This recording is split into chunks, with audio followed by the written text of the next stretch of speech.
Felicitations, my family of fledglings. And ghosts. It's good to see you as well. Do you like my slow intros? I kind of... It's that, like, little minute of... Not minute, but just a few seconds of me putting on my game face and feel like I'm connecting on a deeper level with you. I don't know. Something about it. I once saw somebody do this on a stream. I can't take credit for it, to be honest.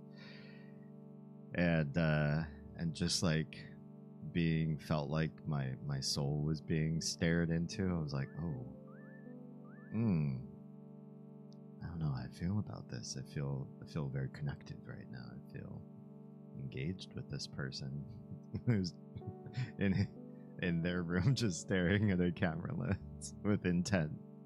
I was like, I want to do it. I'm going to try it too. Hello and welcome.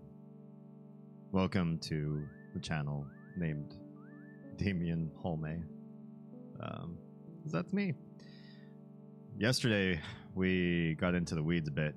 If you're one of the fine folks who were there live or who saw it on VOD, then you know. I was a little bit nervous going into a topic that I'm not sure is necessarily polite conversation or apropos for a lot of spaces on Twitch or on the internet. Can you argue certain hot topics on the internet when it's almost an intractable issue? I like to try. I like to listen to people's heartfelt arguments and then try my best to express the other side or poke holes in their argumentation to see if there's something there that either they haven't seen.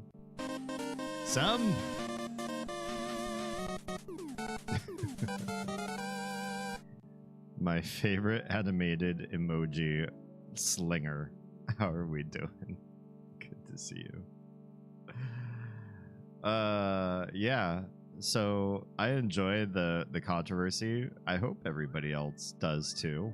That I'm not trying to be contrarian or provocateur just for the mere sake of doing so, but I think it's healthy that we hear opposing argumentation and that we try our best to either rationalize or justify our beliefs, or invite and allow new information to be introduced. And I heard some good argumentation from a lot of different point of views last night that had me mulling today, had me mulling over things. So I super appreciate that. I think ultimately it was a success. Very low on the drama or ad hominems or anything that would be considered negative, which means I think we're generating a really good community here where people are thoughtful and have value the exchange of ideas and understanding other people's point of views more than they do clutching their pearls and just trying to stay in a space that feels comfortable to their emotionality. There's plenty of stuff out there for you. You know, I'm not saying that that's not valuable. I'm just saying that already exists somewhere else. There's plenty of safe space gamers or other Twitch streamers out there. And I like the idea of sort of entering that frontier that used to not be a frontier, where we used to just be able to come together and talk about hot button issues with people. And I feel, especially in America, most of us were either left of center or right of center, but had a lot in common in the Venn diagram. And that's changed, man. It's really changed. Did things get heated last stream? Spicy topics? I don't know if I'd say heated. I definitely heard some impassioned argumentation, but nothing to the point of where anyone just like went off or started drama or burnt a bridge or wasn't being properly heard. And I don't think anybody made any bad points last night either. Nobody said, well, because I say so. Because everybody feels this way. No, just, I thought it went well, and it was a good experiment. I'd do it again, but probably not on that topic because we talked about that topic already. Probably something different. Behind me, if you're joining for the first time this week, you may notice the decor inning has begun. We've started to craft and add components that I've always wanted in the sanctum. I have some other things I think in and around the house that I'd like to add to my backdrops. I know this was like a 2024 reveal, and we're halfway through the year, and I've finally got this up behind me, and that some of it is literally just black shelving. You have to keep in mind I've got a lot of spinning plates, kids' mouths to feed, and clothes to put on their backs. And Troa is here. Hello.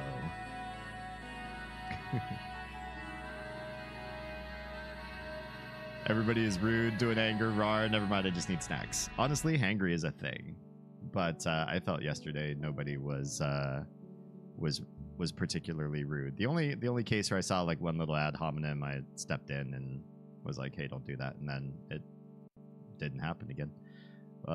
So I feel like we're creating a spearheaded community that could pierce through the veil of some of the other streamers out there that I'd like to rival and eventually have conversations with. There's a number of people I'd love to eventually attain to the ranks of, but there's one thing that they all seem to have in common, and I don't know if this is actually true, but it just there's a certain stink in the community of deep thinkers and debaters on heated topics, and that is there's almost a human nature component where they like to participate, or the vast majority enjoy participating in ad hominem nasty attacks upon each other's character. They look at other things that are not the ideas coming out of somebody's mouth and like, well, that's big talk for somebody who enjoys fill in the blank, or like, oh, you know, that's cool that you say that because I checked out your Twitter and last week you said this, or you've been partying with so and so, and you know anybody that parties with them is, you know, and all of these things are fallacies, right? They stink up an argument because suddenly you're not engaging with the person's ideologies or their presented facts. That person might not even be presenting their ideas. They might just be presenting a viewpoint. And when you get in the weeds and sit there and mudsling, it makes you look bad. And I'd love for what we have going so far, which is not that, to enter those spaces and through our virtues, through our righteousness of choosing the higher path of being friendly and loving each other as just basic humans that deserve love, and then attack ideas that we would make anybody who decides to turn and do a mudsling and do an insult to try to gain ground in an argument, make them look as juvenile and pathetic as that tactic actually is. That would be fun. I think that was our first be careful during your discourse night. Yeah, I think you're right, but I enjoyed it. I think it was a good time. So as I was saying, in addition to that whole thing, yes, things have come up on the shelves behind us to encourage the overall vampire hunter aesthetic. That this isn't like a brand thing that I necessarily need to have for me going forward. It's just something that feeds into me. I've just always had this, especially Vampire Hunter D, but also like Simon Belmont, Van Helsing, just sort of feel and interest. And the older I get, the more I've thought of like, what would Silver Fox Damien look like? You know, we've all got an impression of when we're really young, what sort of adult we'd like to be like. But I think very few of us as adults think, what kind of old person do I want to come off as?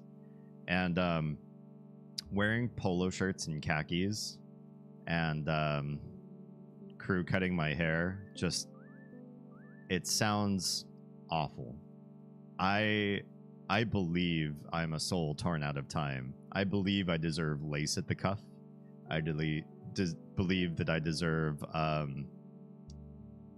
something frilly at the collar, a nice wide brim hat, perhaps, a ring that has cyanide powder stored within it,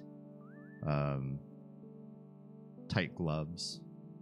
Yes, there's an era of masculinity that I think I missed, that I feel more inclined to align with than the modern kind. And I look at people all over the place wherever we go out, especially stare at men's fashion. Women's fashion is, it's interesting, and it kind of always has been, but men's fashion is pathetic. And I'm not talking about what you see in fashion shows and Balenciaga and all that sort of stuff. Like, sure, there are people who are pushing the envelope. I'm just talking about the 95% or more of men folk that you see walking around, especially in their older years.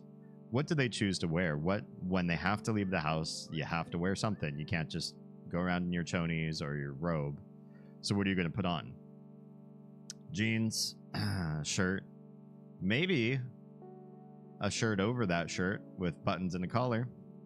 Maybe a tie or a jacket over those things if you're trying to look a bit formal.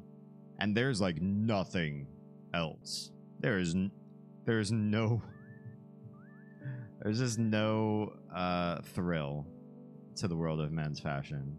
It's just, I think I was called to a different era, and so we're working toward that aesthetic. I thought I was going to be able to pull the trigger earlier this year, and some financial obligations came up. Nothing like last year's where we've asked for assistance from the community, but it looks like we might have to wait a few more months before wardrobe building starts. So I thought, well, in the meantime, let's get the backdrop going. A large number of the things that you see behind me are sculptures or crafted elements from one in our own community and a friend of Oz's and mine, IRL, Stuart Mullen, actually crafted a number of these things. Anything that looks like a weapon in the background is a real weapon, and those are mine. But anything that looks like it is just for flair was sculpted and painted by that particular artist. I'd love to shout him out and say, go check out his stuff, or he sells things here, or he streams, or he whatever. I'd love to platform him for his contributions to the stream, but he doesn't do that stuff. So I'll just say there's somebody I know that's really cool, and he did cool stuff in the background.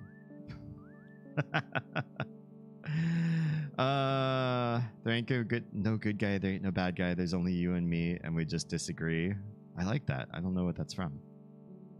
I'm aiming for the Crypt Keeper personally. That sounds fun. I think especially if you live in an area where your neighbors like talk and get to know each other, that would be actually pretty amazing, especially if there are young people in the community, because they'll know you for sure. They'll remember you. The only style of clothing that's actually fun for guys is cosplay. True, but that's also like, I mean, the stuff I'm talking about is expensive, but cosplay is like a whole other level of expensive on top of it. It's either rather expensive to build, or you can go the budget cosplay route, but then that can't be daily wear because of its fragility. And I'm talking about stuff that's, easily daily wearable and becomes an active component of my aesthetic, not just a costume I don for views on social media and streaming. I want something more wardrobe changing to my life. A lot of the stuff that you see me wear on stream, it was just like free or gifts or whatever. And I've lived so much of my life wearing just whatever was handed to me because that's where my budget was. And I'd like to change that. By the end of the year is my target now for that one. That one was, I was hoping for kind of like a transition into 2024 with whole new wardrobe, but looks like we're going to be delayed minimum of 5 months, maybe more. We'll see how it goes. Tonight, in addition to talking about aesthetics and whatnot, we're also going to be playing Earthbound, aka Mother 2, the not sequel to Mother 1. It's called Mother 2, but it is sort of a retelling, a reimagination of the world of it wasn't called Eagle Land in the first one either, but Eagle Land by Mother 2's time. The idea that you travel through a number of cities in a fantasy version of the United States in the 1990s, and you play some kids with psychic powers. And from there, Mother 1 and Mother 2 have a lot of commonalities in the first few cities that you reach in the game, and now we're well past Mother 1 territory. Mother 2 goes on much further because it's on a newer game system, so they've crammed in a ton more content, and we are well in that. Our story right now is there are a number of nerds who have helped us out, including an inventor named Apple Kid, and our own nerd in the party that does not have psychic powers. He's just a smarty. His father is a famous scientist. I believe he's also been kidnapped. And then he also had a friend at his academy that he was going to, Little Kids Academy for smart nerds. He had like a friend there, and I believe that friend was also kidnapped. So we're looking for a minimum, I believe, of 3 nerds. They were all taken by aliens, I believe, to Stonehenge, because that's a place here in this game, and we're supposed to go save them. We started to do that last Thursday's stream, and we were just a little underpowered. We were starting to sort of like learn some of the tactics for survival, but it was rough going, and a big maze too. So I'd like to try again. I've done a little bit of grinding off stream to prepare for this. Every time I grind off stream, it kind of feels like a cooking show where you're like, all right, so we've finished everything. We put this in this tray or in this pan. We're just going to stick the pan up here in this top oven, and we're going to go ahead and open the bottom oven where we've already cooked the very thing that we were talking about. So, 45 minutes cook time, but here it is. We have it ready for you already. It's already done. This is what it looks like, everybody. Let's start eating. And so yeah, me skipping the part where I just run around and randomly fight fights. I could use that time to chat with you guys, and talk about more deep topics. But sometimes if I have the opportunity, I'll just level up my characters and do it that way, so we can avoid having that portion be stream content. I guess we can still chat and connect. But without further ado, let's pop in, shall we? And you see how I did this? Like, I have to think about these sort of things as, a showman is like, okay, well, where does my head go? If a backdrop exists, where does that go? Does it come up on both sides of my head? In which case, my head's going to be covering some of the elements. If I move my head around, will you see what's behind it or not? Or should I leave it off to one side, which is what I ended up doing. This ended up being more logistically sound for what's going on behind me in the room as well. Yeah, we think about all these things. Someday soon, maybe I should do another behind the camera reveal to how this all works, what goes on in the room. Or maybe I could do a pre-recorded thing and put it up on YouTube for more watch hours. Yeah, gentle reminder, watch hours are important, and they're going up. The daily watch hour average is going up on my YouTube channel, and that means you all are doing your homework, and I super appreciate you. Thank you for that. Okay, so we're saved just before Stonehenge. We popped in, did a little bit of grinding, popped out and saved, and we're gonna pop in and see if we can one-shot this dungeon. First, I just want to make sure, did I get everybody full up before I did? Okay, cool. I also got the big lead bat. I think I might have done that during the last stream, where we replaced that super lolzy, like really powerful, but only 25% chance to hit bat. That was just not fun. No, you go away. We're not fighting bears right now. I don't think that bear could really do much to me, but any fight along the way is one fight too many that I'm trying not to do here. In fact, I wonder if we can make that guy go away. Hey, look at that. We just emptied the room by going up and heading back down. That's another fight we don't have to fight. The more resources we have, by the time we get to the end, the better we'll be for it.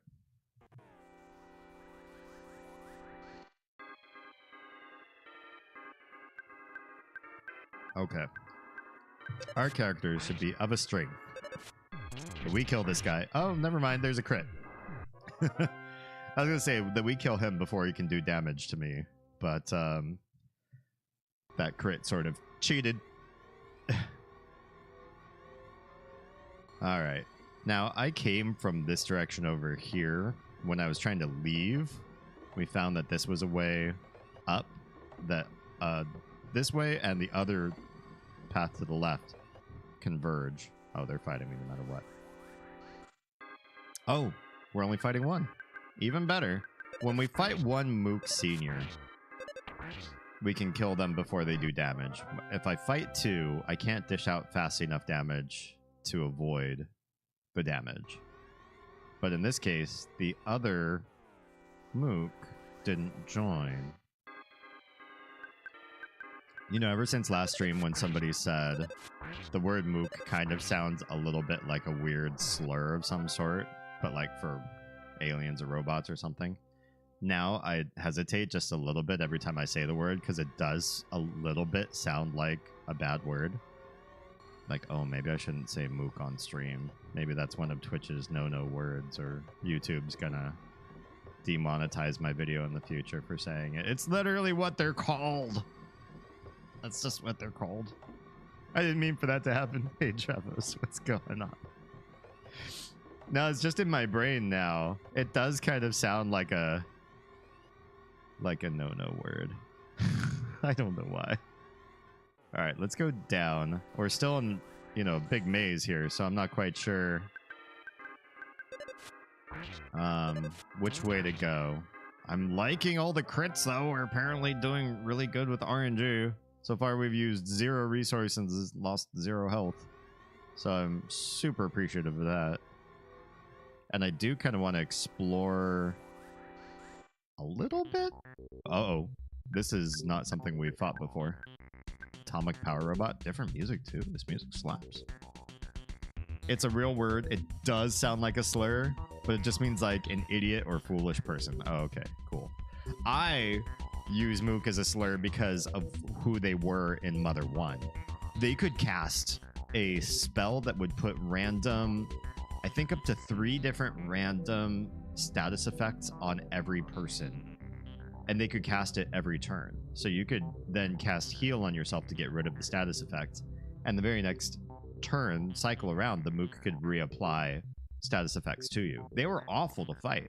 They were just, I would tend to try to run away from them. Because the amount of bother and trouble it was to kill them wasn't commensurate to the amount of experience they gave. I hated Mooks. So to me, it is a bad word. Like a doof. It's slang, I believe, but it's used. Oh, okay. Cool.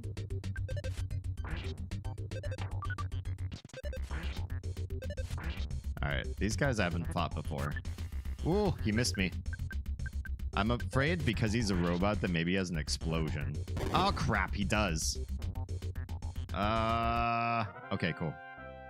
So I took a little bit of damage, but when the fight ends, the rolling numbers of your damage stop. So you actually take less damage as long as you can end the combat ASAP. Like, you know, click through the menus as fast as you can, which is also why I have menu speed turned on fast. Because I believe it might be saving me more hit points, but I'm not entirely sure if menu speed plays into it. Okay, so I don't like fighting those guys, but we might have to. Alright, that's a dead end. That way, so we'll go down here. And we also can't tell what's a robot versus what's a Mook. They're both in these cubes.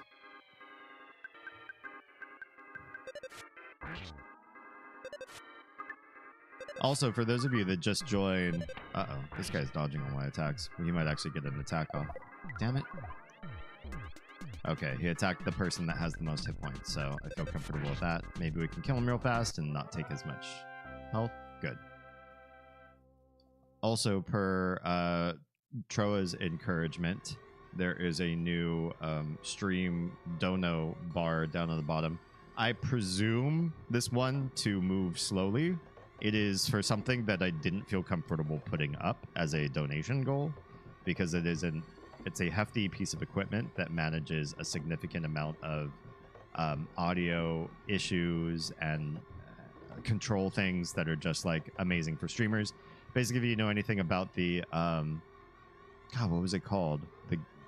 It's like a gamepad with like 9 different programmable buttons and sliders and audio mixer and stuff, and I forget who it was made by, that like went to end of life last year. They don't support it anymore. They actually fired the entire technical staff that used to support this device, and now I'm drawing a blank as to what it's called.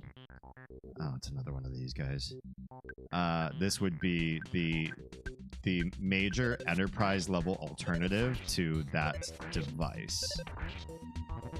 Alright, he's exploding. Come on, come on, come on. 3 people taking damage. Get out of here.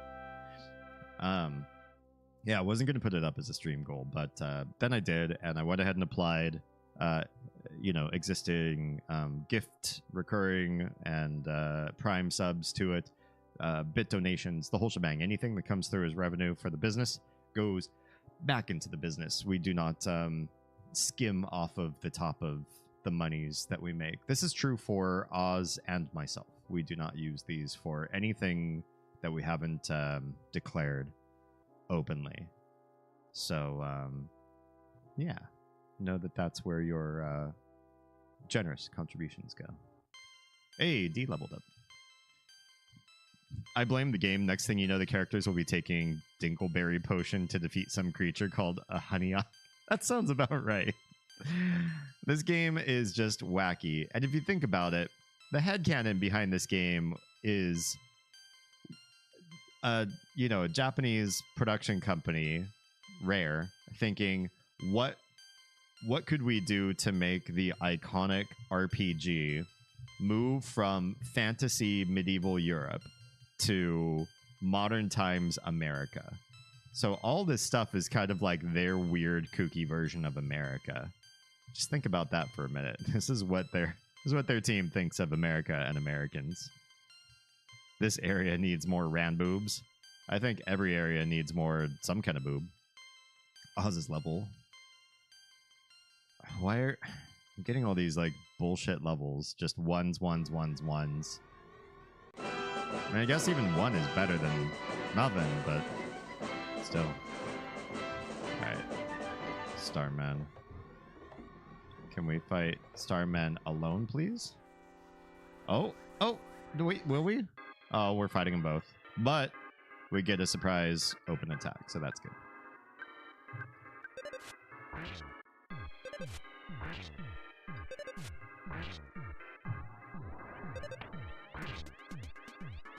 And because we have surprise attack, this round will probably kill this guy before he can do anything.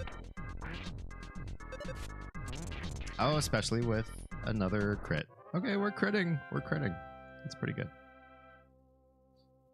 That was a lot of experience, too. Can we please fight you guys solo? Oh, I think that guy joined. Yeah, he joined. This time, we're probably going to take some damage. Should we have Oz pray instead of attack? Maybe. Get a little bit of health back. Cool. It happened. I'm always afraid when I pray it's not going to be health. Oh, there's more damage to us, though. We'll try again. Actually, Nico's got the hungry hit point sucker that I forgot about.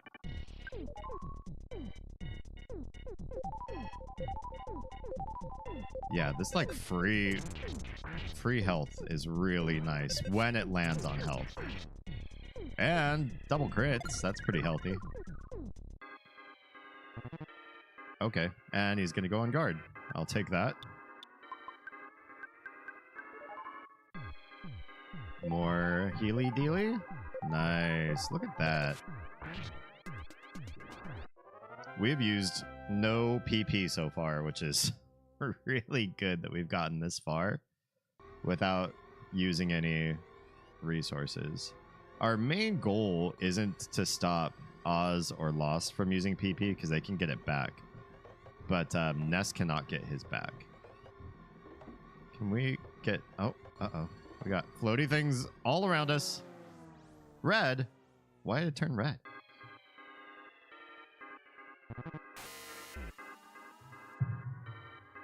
I do not appreciate that.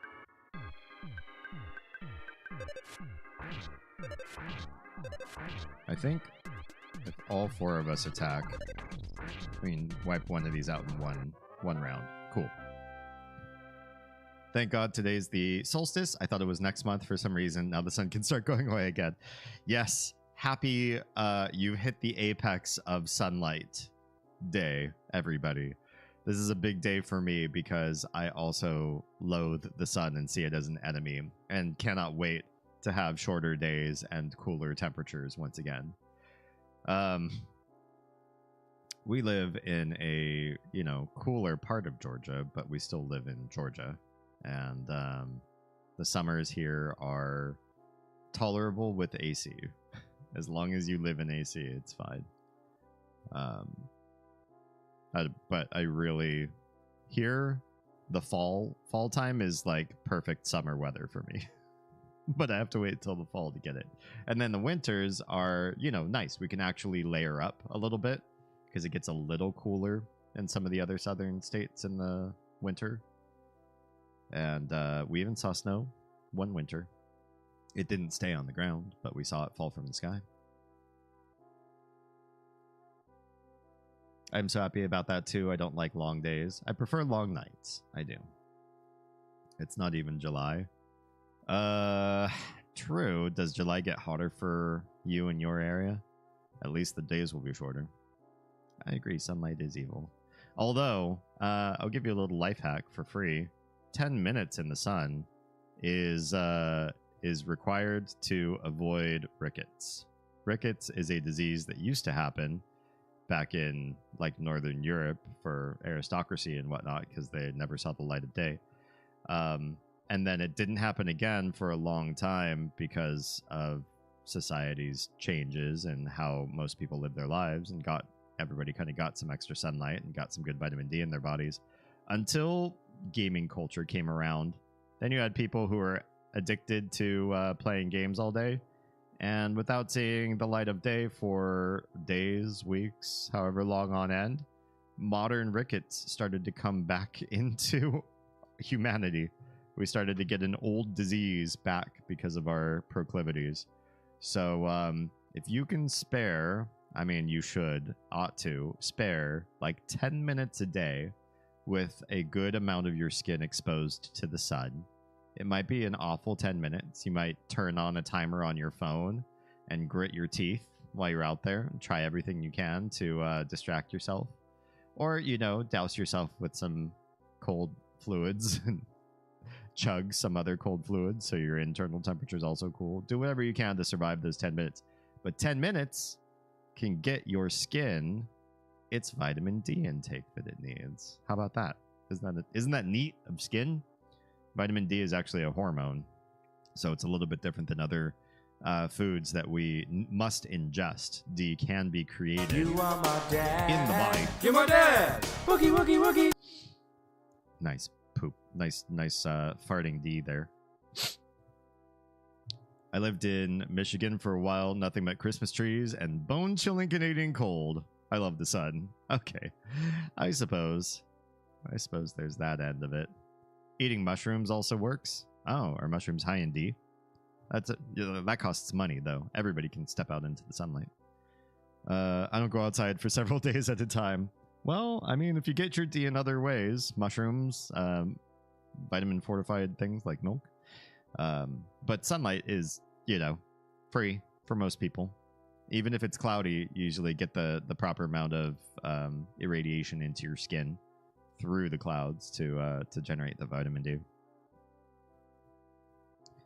You're telling me I don't have to just ingest the D? Well, Oz, you do. But everybody else can go out in the sun and get it for free. Good to know, Troa. Thanks for that ad. I mean, thanks for the addition, not the advertisement. Hey, we just beat a guy for free. And a super bomb. Wait. Super bombs don't go with Oz. Does Nico have room? Nico has room. How about you give that super bomb to somebody who can use it? Nico's got the high IQ. Check my new update on my stream streak. Where is it? I didn't see that one go. Oh, there it is. 115. Oh my, indeed. That's amazing. Will anybody beat Oz? If I encourage people to beat Oz in a stream streak, the only way they're going to be able to do it is through underhanded means, so maybe that's dangerous. They'll come looking for you IRL to make you miss a stream somehow. Alright. Mine is showing one stream. You were here just yesterday. And you were here Saturday for the missed stream, right? It's harder for me to remember back all the way to Saturday. I don't know what's going on. Something weird happens with your Twitch, because I mean, you can also like sub twice in a month, which I don't understand how that happens. And I definitely don't get credit for 2 subs. So it's not that. I've even seen people gift you a sub when you were already Prime subbed, so that was curious too. Did you drink my strawberry soda or dump it? I sipped it because I was wondering if it was still good, and then it wasn't, so then I didn't. Yeah. Okay. Let's get this guy. Well,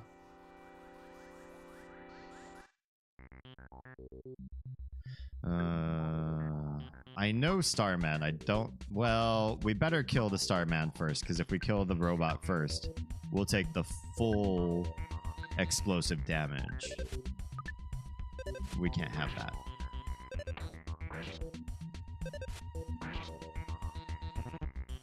Replenish fuel supply. He just healed the Starman to full. We can't have that. Alright, we have to maybe kill the Starman in one full round. Because his health went completely to full. Uh-oh. He did it again. But to himself. That's okay. We didn't even attack you, so I'm not worried.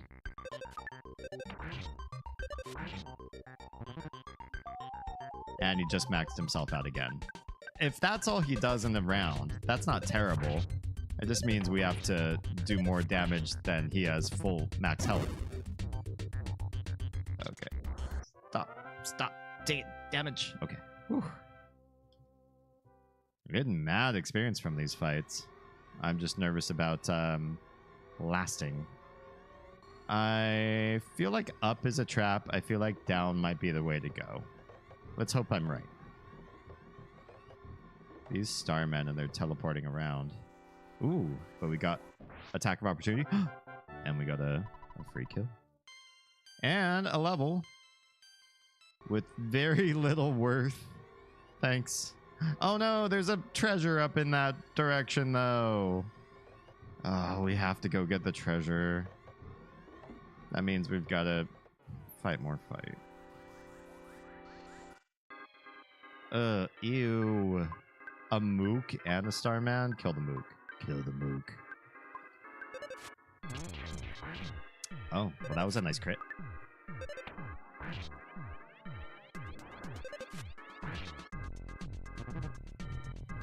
And the Starman decided not to fight, which means hopefully, if nobody misses their attack, we won't take damage. Love it. Alright, there's so much in this room. This is really... This really sucks. Kill that Moog Senior first. We really got to get rid of them. They have... These ones don't have status effects. Ugh. Maybe I'll do a Prey with Oz. They don't have status effects, but they do have one psi power it's a freeze beta, and it can do... Oh, no. Oh, this is the worst outcome. We all went nuts. Which means I could do significant damage to other people in the party, and I did. I did. It's not what I want. You just pray. You maybe just use some goods. And you, I don't know. Let's not. Just not do anything. Okay, thank goodness Oz just did a heal on everybody. Oh, that prayer was the worst.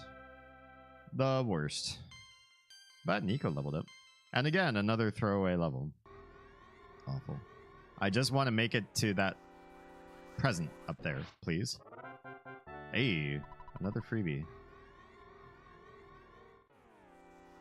This one's not going to be a freebie, is it? No. Some starmen, we get the free... let's have Oz do prayer again. We get the free experience, but I think we have to get the attack of opportunity for that to happen. Okay, that was just a full heal on one person. Interesting. You drain from Oz. That's okay. Oz can get it back. Oh no. I want the heavy air. Well, it's done. I just want the AoE heal when I pray. Green got the attack of opportunity. Oh, great. We got the stupid robot guy again.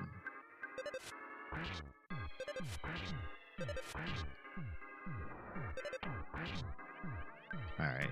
I'll be able to kill him real fast, though. He will not get the healy-dealy.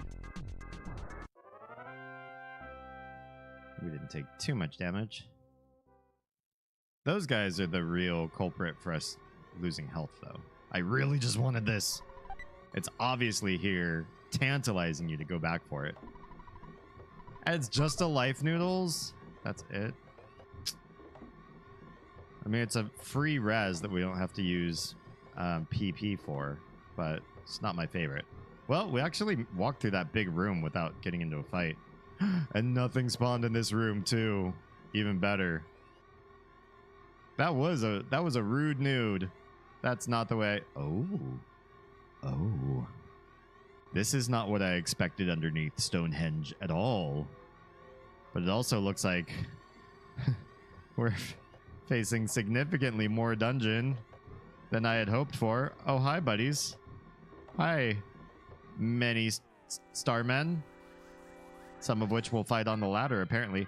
Oh, that's a Starman Super. This seems real dangerous. Let's get rid of the normal Starman so we can deal with the big guy, shall we? All right, big guy. What do you got for me, Starman Super? Oh, he's just on guard? I'll take it. Let's pray with Oz and get some healing back, hopefully. No, no, no. Oh, Psy shield? Okay. So we won't use Psy. Uh-oh. No! Crying. That's not great. Crying makes me... Uh-oh. No! D. How dare you? Oz, how dare you? You use HP Sucker, and you attack. Oh! Okay, so they don't have a lot of health. They might just have a different skill set than the other Starmen. I was a little bit nervous. Ooh! Okay, we're fighting these other two now, I guess. Same deal? Same deal. Let's try prayer. You actually should be doing hungry HP Sucker, because I think he'll do the same amount of damage as a physical attack, but it'll also get him health back, which would be fantastic. There we go. A little bit of hit point recovery for everybody. A crit. Wonderful. That guy's down. Well, this is only going to use... it didn't even work. No! Okay, we need to start attacking the Starman Supers first then, apparently. Because that's a thing. But that also means we can use the Hungry HP Sucker. All right, kill the Starman Supers first. Hit point recovery. That's exactly what we wanted. Go Nico. Good, good, good, good. Lots of health drained. Everybody's draining PP from Oz. That's annoying. Alright. Let's do a side magnet while they're both alive. You do another HP sucker just in case. Try to kill that super first. Good, I think she got all of her PP back. Super's defeated. Now we can just focus on the easy one. Can you stop draining PP? You get your PP back too, won't you?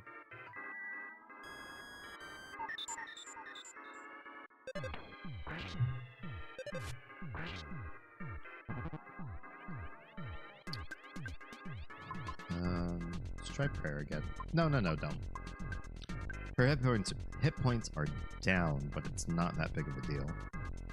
What we can do is just a quick, probably a life up alpha should be enough. Or he'll just die. That's fine too. Big level up again. Again with very little increase. Oh, okay. Sword Omega. Oz level. Incremental increases are still good, I guess. Just I wish there was more. Sword Omega. So it just does the same thing as all the other ones, but more damage. So I feel like down is the way to go, and I don't know why I feel that way, but we want to try it. Oh, another freebie. I do like the freebie experience. Oh, can we get this guy as a freebie? Don't join. Ah, the other guy flew in really fast. There's 3 of them now. Do not appreciate that. But we're going to try to kill the super first. You should do Hungry Hit Point Sucker because that's going to hit all 3 of them. And yeah, let's just all focus on the super. These guys are annoying. They don't really do a lot of damage, but they're very supportive, and I don't like that.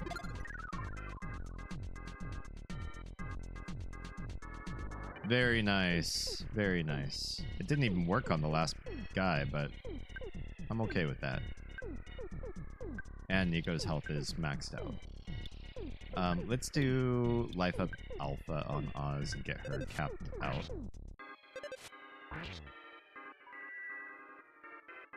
There we go. Cool. That guy's defeated. And this guy is just gonna heal himself. Why not? Now it's just a matter of taking him out in time. You're just gonna have to bash. I think I need all 4 of their attacks to kill this guy in 1 round. Yeah, I do. So I can't have anybody doing anything else.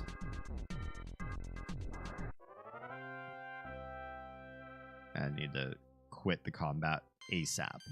More leveling.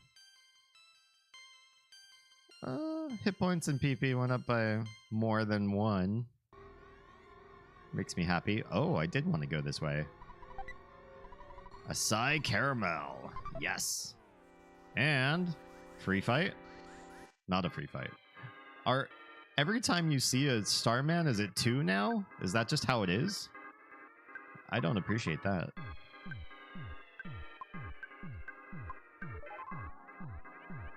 Oh no. We made everybody fall asleep.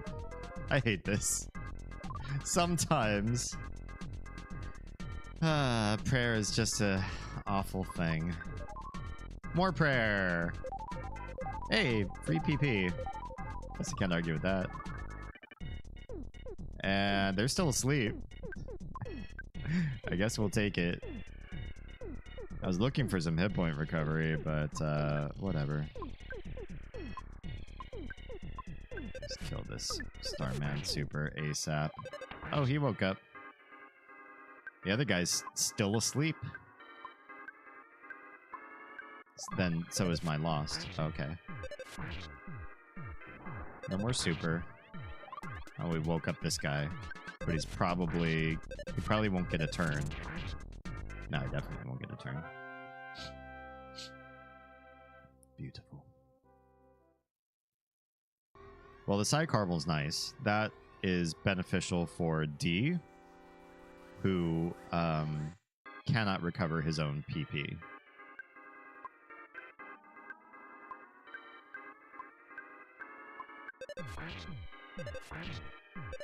We'll just focus on that super and get him out of the way ASAP.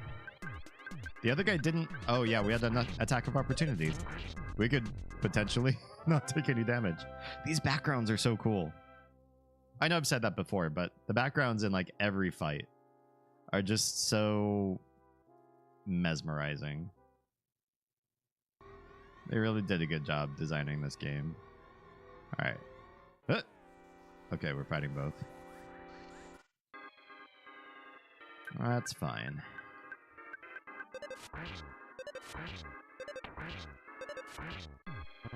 Oh, interesting. That guy took a lot less damage than I expected. I wonder if he came into the fight with a shield on or something. Oof. This guy's doing mad damage. Oh, and an explosion. Great. Great to the two people that were already damaged. Thanks. Thank you. But Nico got another level up. Little few more hit points. Alright, we're still feeling okay. Is there something in here? Oh. It kind of looks like you could walk into this thing. Like it's a hut. Treasure. Seems weird. It's weird that it's just there. But we're gonna go further down. Oh, this has got to be the way. And I kind of wish we had gone right instead of straight down, because maybe we would have found treasure. But this feels like the path to something big. Oh, hi guys. Hello. Please take my son along. He may look like a regular small mouse, but he can lead you to an exit if you're lost in the maze. Didn't you leave my son with someone? Yeah, I did. That's why I can't take the son. Ooh, do I get to come along too? No, you don't. I'm sorry. I already have an exit mouse and I put it in the bank and I never used it. I think they're supposed to allow you to teleport out of a dungeon. But, oops. I never took one with me. I never kept it as... Oh. Wait. It's like normal building. This doesn't feel like a UFO anymore, or like weird alien sort of place. I have no idea where I'm going. For treasure, apparently. A broken trumpet. Oh, good. It's going to the nerd, who will fix it. I don't know what it will do. Uh-oh, there's the enemies. They just weren't spawning for a second. Oh, I want that. I can see it. Just can't see how to get to it yet. I think we go left. All the treasure. A pixie's bracelet. Hang on. Hang on. What does that do? We're getting full up on stuff. Usually, if there's a new bracelet, I want to test it out on Oz, because she can res, and she's got crazy psi powers. I want to give Lost the psi caramel. And then I want Nico to give the pixie bracelet to... Whoops. To Oz. And then I want to check on Oz if this is better than the diamond band. Is it an arm thing? It is. It's better. Okay. So she's got that. Then diamond band. D and Nico already have them. Lost... As far as I know, he just cannot... He can't even equip it, the diamond band. And anything that we've used or tried with him... Oh, he can't equip anything he doesn't have on him. She's a witch. I'm not a witch, I'm your wife. I don't even know if I want to be that anymore. Okay. What I wanted to do was give this to Lost and then have him try. I have a feeling it's going to be bad. Yeah, look at that. Everything you try to equip on him lowers his defense. Even though he's literally wearing nothing. I guess he's just like a monk in true form. Like, do not make him wear things. He will just be better for his own bodily defense. Speed capsule.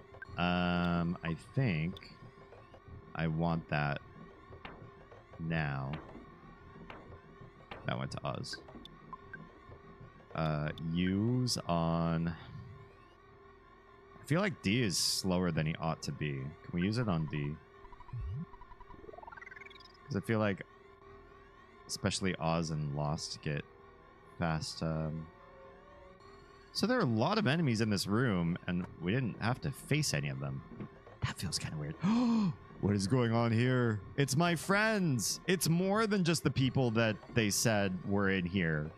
I can see Nico's dad. I can see the Apple Kid.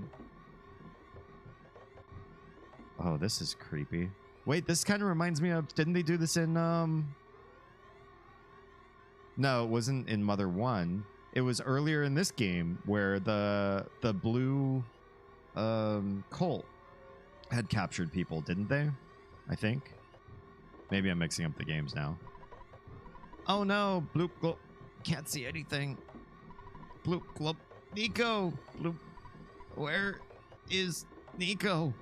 Oh, poor friendo. KO. Can't breathe. Bloop, bloop, bloop. Oh no. Oh, he can't breathe. What about this guy? Who is this guy? Bloop. Can't breathe. Oh, they're all like drowning in these tubes. What are these tubes for? Why just kill them if you're gonna make them drown? Next. Bloop. Next. Bloop. Room. Bloop, bloop. Can't last much longer. Oh, you just get to watch your friends drown if you don't win, I guess. Okay, that's got to be a boss. That's just a Starman, but he's standing in a funny way. Makes me think something's going on. Okay, we are... D is low. Oz is low. Nico's fine.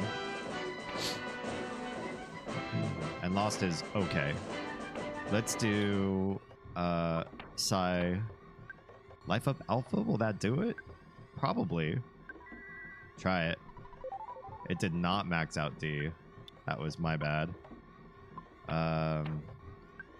Life Up Alpha on Oz. It did not max out Oz either. Let's double check their status. Still 100 low. But Oz is basically right there. So I did a good job calculating Oz's health. D will be okay. And then Lost is only down by 11 points, 11 PP. So that's okay. That's not too bad. I think we're coming into this fight pretty good. I was really nervous about this whole dungeon. And then to see that it was like there was a second dungeon below the dungeon. And then to come into that last room, I was like, oh crap, now we're going to fight even more things in a third area. But then that whole third room, the enemies were spawning in weird ways. Like they'd only spawn in areas where I've already walked and not anywhere where I was going to.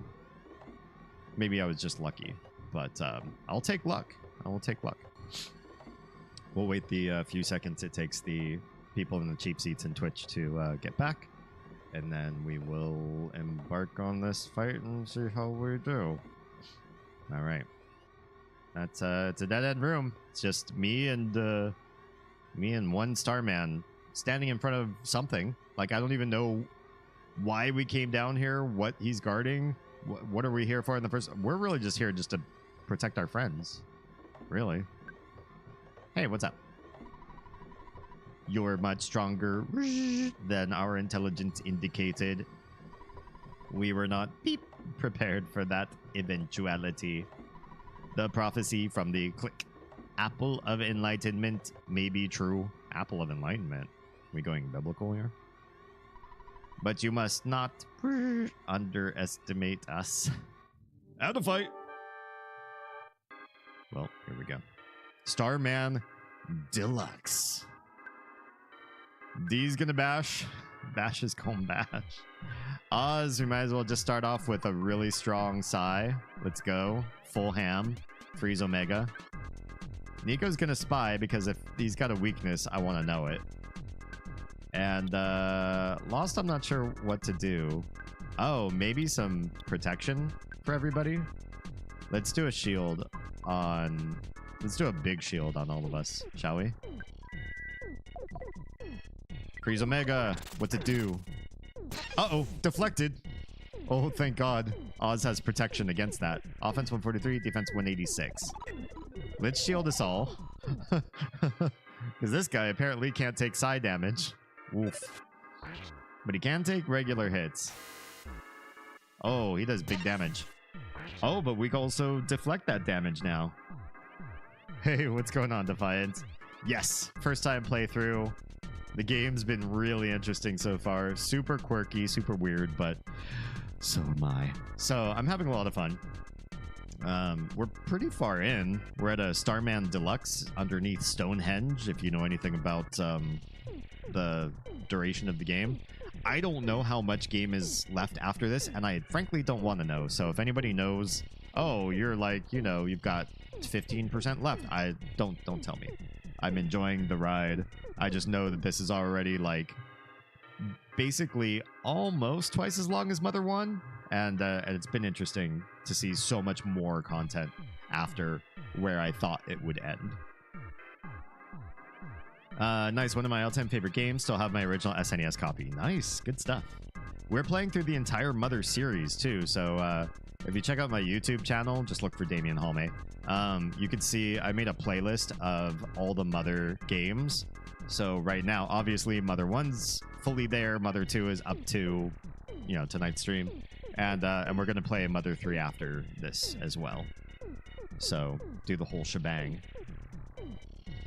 Hey, Tara, what's going on? I joined just in time for ads. Put my phone down to go get water while they ran. Came back to find a cat sitting on my phone. About to buy some multi-month gift subs. I mean, thank you, but probably not the way you would want that to happen. Please don't let your cats buy gift subs for this channel. Do I have the player's guide? No, I'm doing this no walkthrough. Although, the nice thing about this game is there's a tips guide that you can just buy a hint from. We've used it once, but so far, knock on wood, only once. There's just a part of the game where I felt like I was super lost, and he said go to the museum. And we went to both museums and got new stuff from both museums. So it was a good tip. It progressed the storyline for us. It only cost like 150 bucks. But I felt a little bit... Tara_Steelheart just subscribed. Sam, thank you for the tier 1 gift sub for Tara. Welcome. My brain twin, congrats on the free sub and everything commensurate that comes with that. Cat does not understand my finances. True. What cat does? Rush, hello and welcome, our snack god. I do not have snacks for you tonight. We're on a snack hiatus for a little while we fix some financial stuff. So I apologize. Hopefully somebody else will give Rushdell a snack offering. I only ask because of one thing here people always overlook and won't give hints or spoilers unless asked. Okay, thank you. Appreciate that.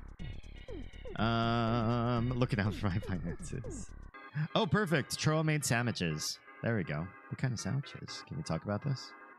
Okay, so first of all, we know that this guy is completely psychically shielded. So we want to damage him with something other than Psy. Oz, I also feel like maybe we should do some Psy shielding to everybody. Because if this guy has Psy, I don't want to see it.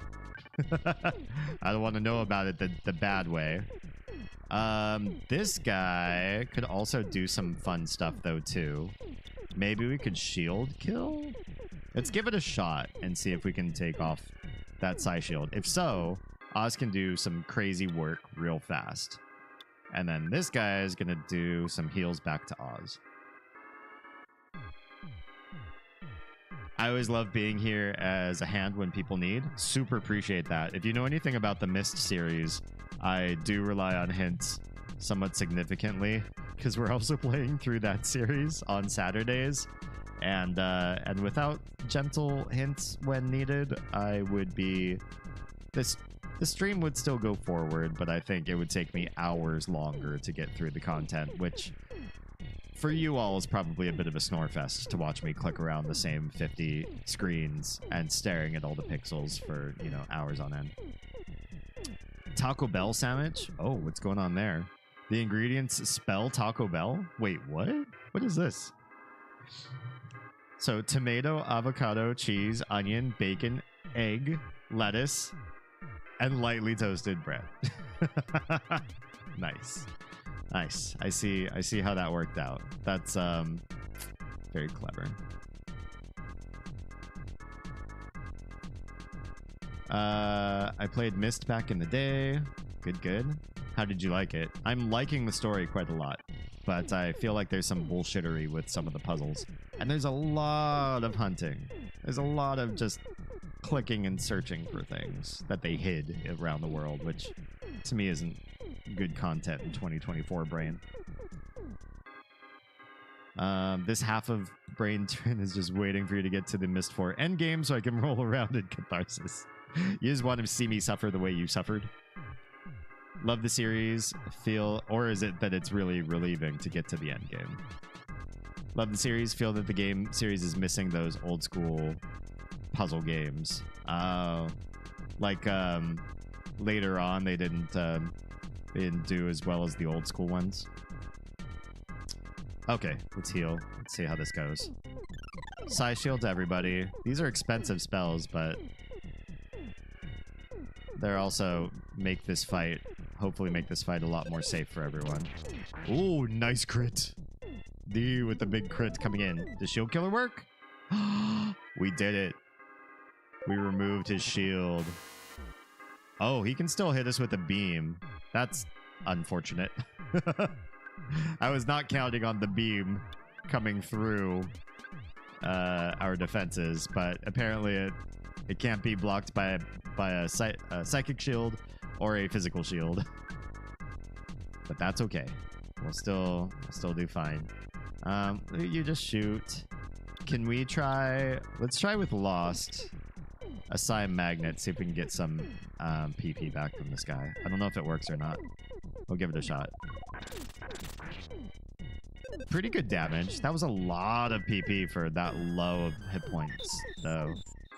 Okay, so you can drain PP from him too. Okay, he just put on a new Psy shield. That's fine. We could do a bit of a bash. Why don't you get a little bit of PP back, and you try to bust the shield again. And you, same deal. Let's get some PP back. I hope he doesn't rage quit like that other guy. I'm not a big rage quitter. If I get super frustrated, you know, I'll bark about it, but I don't follow through. Like, I'm all talk, and I mean, especially you're here to see my reactions to things. So if I don't react, what fun is that? So I'll react if I feel like it's upsetting, but I'm not going to leave because then that denies you. And well, I'm trying to do this as a living too, so I'm going to stay and hurt myself through, you know, even a tough game that I can't seem to solve. At least you didn't skip 2/3 of Serenia like I did. Yeah, so far so good. I'm more stable than the other guy? Is he just patently an unstable guy? Or what's going on with him? I don't know his backstory. I just saw him, you know, lose his shit right there. He'll end up more like me, rage, than internet solutions. Maybe. I mean, I'll probably lean on you guys for soft hints, because I feel like the internet's just full of, like, taking a sledgehammer to a brain surgery.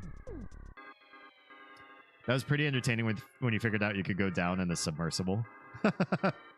That was, yeah, yeah. And you heard my honest opinion of that. You know, I think it's rude when they hide stuff like that in the artwork, in the way that they just develop the art. Oh, he's got bipolar affective disorder. Okay. I mean, it certainly makes for its own sort of theater to put yourself on camera with something like that. Hopefully medicated. All right, dodged. How dare you? This D was the only one who was going to do damage this round. And the Starman said no. And he's going to do a beam. Oh, you missed me too, though. How well does Shield Killer work? Did not work this time. All right, well, we're going to do this some more. Basically the same thing again. Because this is sustainable for me. There's the damage. Oh! Oh! That guy did not have a lot of health, realistically. Although I did get off one good Psi Omega, and D got an amazing crit in there. So those were kind of like lucky that I managed to get the luck for D, and Oz just pulling in right in the pinch hit when Nico dismantled the shield. So that was really nice. Takes lots of meds. Oh, okay. Well, again, you know, somebody like that can, you know, they can be a certain kind of draw if they're a live streamer, because I think people are interested in abnormal psychology and like to see it firsthand in people who are willing to share just for learning's sake. Well, I guess for some people it's just a spectacle. It's not, they're not learning, they're just there to gawk. But if he's down but needs reminders for them, gotcha. Needs to create a system. Some of us live by systems. Our phones are the only thing that keeps us together. That's definitely the case for me. I'm not on the med schedule, but without some intervention generally used with technology, I don't think I'd be a functional adult. So 40k experience, somebody's got to level up for that, right? No? I guess not. All right, buddy. What do they come here for? Is something dying now? Nico, you're the nerd? What's happening? Some of us were really just really worried for his mental health. He didn't seem to be doing well. Gotcha. This feels kind of like a Eugenia Cooney case where people are watching and trying to like act as stewards over somebody that you only have remote access to, which has got to be a little bit heartbreaking, especially if you see them slip up. Gotta use memento style reminders. That gives a unique look. It would, except that they made a movie about somebody that did that, and now it just feel like I was, you know, copying Guy Pearce. I loved that movie. And the idea to have, like, you know, constantly worn reminders is actually kind of cool. But if any of those things change, like, oh, it's actually not this, it's that, you know, then you have the issue. Doesn't he have that on his leg or one of his arms where he's got, like, things scratched off? Like, that doesn't apply anymore, so this is next. That'd get messy after a while. May I say something about this area now that you beat it? Yes, you may. When you defeated the Starman DX, the Stonehenge base ceased functioning. Uh-oh. I hope that's good. No problem here. So you can't scan the ball for whatever reason. Did you get Pooh's sword? I do not have anything on Pooh at this moment. Pooh is vacant of goods. He didn't want help because that's a self-esteem punch. That people should let go of self-esteem. What good is self-esteem? No, I'm just kidding. I understand. But he couldn't think straight to solve anything, so also a self-esteem punch. I mean, yeah, if you're really frustrated. For a game like that, a lot of people feel like cerebrally superior for being able to beat certain things without help. Like just the lording over other people. Like, oh yeah, I think it took me like 5 minutes to solve that puzzle. How are you doing on hour 2, buddy? You know, it's... Or if that's not the case, some people just perceive that that is the case. maybe he's perceiving that a lot of other people are way better than him at that, and that his struggles are unique to him alone. Very Kobayashi Maru for the audience. Yeah. Only real weapon for him is Sword of Kings, carried by Starman Jr. in here. It's a rare drop, but a strong weapon. If I leave here, do I lose the opportunity to get that, or can I always come back here and farm it? Because me farming something rare drop on stream is like entertainer's death. I'm not going to sit in one dungeon and walk back and forth for forever trying to get something that has a low chance of coming true. Kidnapped. Happy. Rescued. I give you ribbon. Oh, well, thanks. Oh, a Saturn ribbon. That's different. Oh, the enemies are gone now? Oh, well, that's all right. I mean, I have a save I could always go back to if I felt like I really wanted to come and grind it. But I'll do without it. If it's an extremely rare thing and I'm playing this for the first time, I don't mind if I miss it. Yeah, probably an off-stream thing. Okay, so Oz got the ribbon. She's probably the one that could use it in the first place. Can we talk about where this goes? Is it an other? Saturn ribbon. Oh, that's amazing defense. 30 defense points higher. We're going to go with that. I got a feeling, though, that now she's out of this, or off this other ribbon. It's not going to work on anybody else, right? Ribbons are an Oz only thing. Yeah. So that's just another thing I got to go sell. That's all right. I was scared, but I knew I'd be saved if I courageously just sat here and waited long enough. That's what I thought, but I began to lose hope. I'm so glad you saved me after all. Oh, I forgot there was a Nessie guy that was captured, wasn't it? Wasn't there? Another nerd. I expected there to be about a 7% chance that you would rescue me. I just thought it was a good opportunity to meet Mr. Saturn. I also got to meet Dr. Andonuts. See ya. Okay.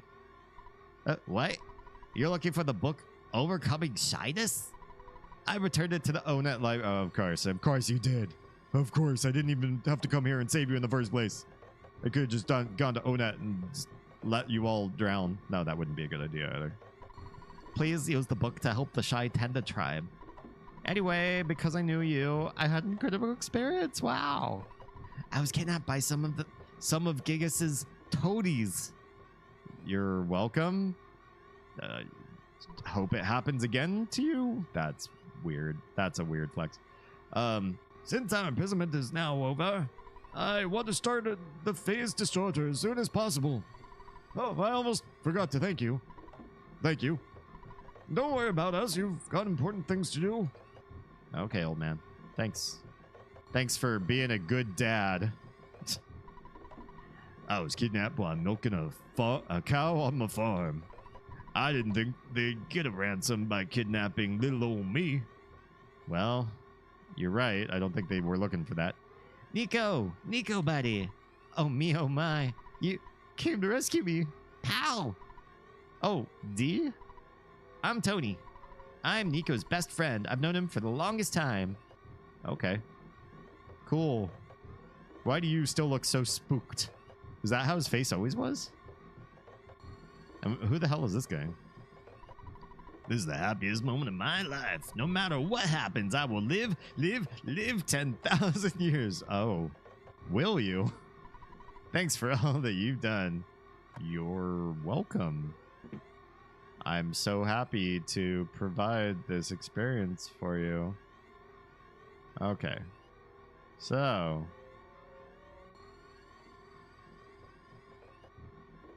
Now we just have to walk out of here, right? I believe there's no way to just teleport out of here. Right? You cannot teleport here. Okay, yeah. This is where exit mouse would come in handy, but I have no way to get it out of the bank while I'm already in the dungeon. That's why they're here, is so that you could, in theory, get one right before the boss fight. if you had the space. So yeah, I understand.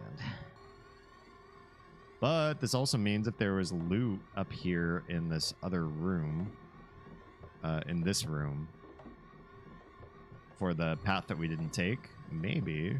你好，您好，您好吗？我很好，您好，您好。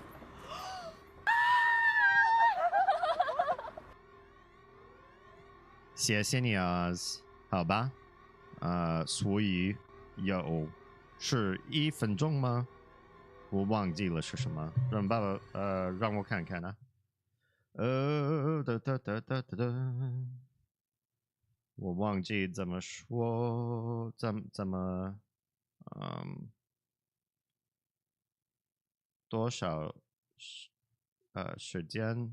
哦，对，就是1分钟，1分钟，还可以啊，好吗？我开了我的手机，所以1分钟完成，然后我会再说英文，所以现在啊，我记得。我知道有一个礼物在这儿，是破坏的东西，但是我认为尼克没有空做，对，好吧，所以他应该也是给这个，现在Oz 没有空，好吧，他会给 Lost， 然后 Oz 有那个破坏的乐器会给 Nico， 我不知道，但是我认为会成为一个特别的东西。我只需要一些时间睡觉，所以它可以实施规定。好吧 ，Code swap is done. For those of you that wondered just what the hell was going on, or if you joined in the middle of that, I have a channel point redemption specifically to change spoken language for a minute to my othermost spoken language at this point in my life, which is Mandarin. Do I want to go up the other way? And that little... Look at you, just using all your channel points. Oh wait, I know what this is. That was the present I got. Thank you for the nice. That always lifts my spirits. That little clip, I can't remember what the show is called, but it's actually a really fun Chinese sitcom that you can probably catch. There's probably even old episodes like on YouTube or whatever. What's wrong, Doug? Nothing. Thank you for the triple self-care. I'm right as the mail. I will hydrate, stretch, and posture check. 69K. Good. Lurking in the shadows, Hollywood superstar Shia LaBeouf. Lurk, I'm feeling a bit off, so I'm going to go lie down. May conk out, but I'll be back if not. Please enjoy the conk session if you do, and if not, I will see you later tonight. Well, even if you do, maybe you'll come back in time. Yeah, I'm going to save up enough points to stick you into Mandarin for a solid 10 minutes. Can do. I can do it. I've got the guts. And the most of the proficiency. It's gotten a lot better now. I think...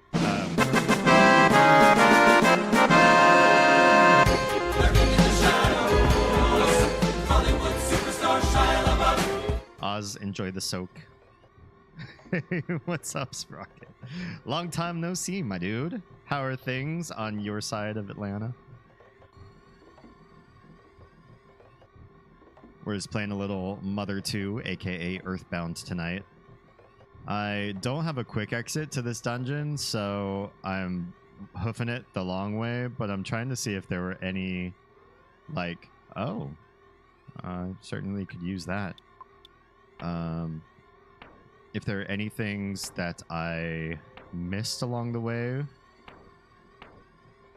Is anybody particularly hurting? Not particularly, but if we are picking something up, I might as well use a little bit of life up from D. Hot? Yeah. I'm basically hiding in AC with every opportunity I can. This is not my weather. I come out during late fall and stay out all winter long. And then some way in mid-spring I'm scared of my own shadow and I go hide in the AC again. That's my circle of life. Yeah, I super miss winter. Winter is an enjoyable season for me here. And I was born in the like mid-Atlantic, so I'm used to really like deep snow and ice and chiseling ice off your windshield before you start your car and then leave your car running for 10 minutes. And then when you come home from the drive, I was instructed that if there's like road salt to Will you stop kissing everything? what's going on? Welcome, readers. We're just talking about how hot it is and how we all miss the winter while I'm trying to get out of this dungeon that we just beat, so there's no enemies here anymore. Hi, everybody. Ari, how are we doing tonight? Ahoy. Yes, fall and winter. Thank you for the chat.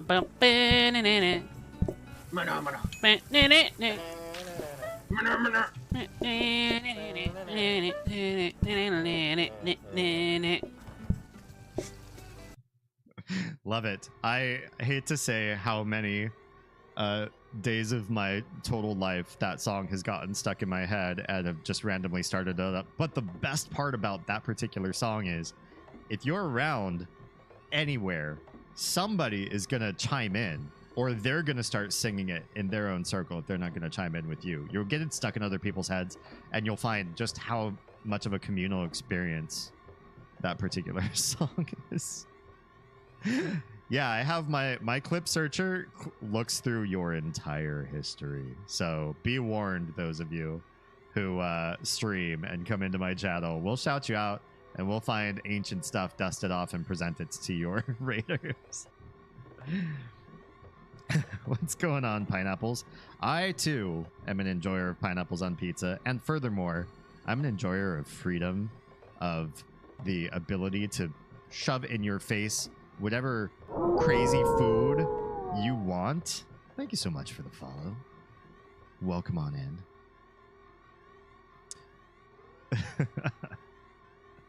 Your clip searcher has not yet pulled my most pointless clip. Oh, just wait. We'll make it happen. We'll make it happen. Apologies for those of you who are about to go to ads. I'll see you on the other side. Yeah, yet. What did we just pull? It wasn't inside, it was in goods. Wasn't the sudden guts pill? Wasn't it just a guts pill? I think I got a guts pill. Oh, there it is, guts capsule. We'll give that to D because if he gets crits, his crits are probably amazing. Ari Exak just subscribed. Sam, thank you so much. Ari, welcome back from ads.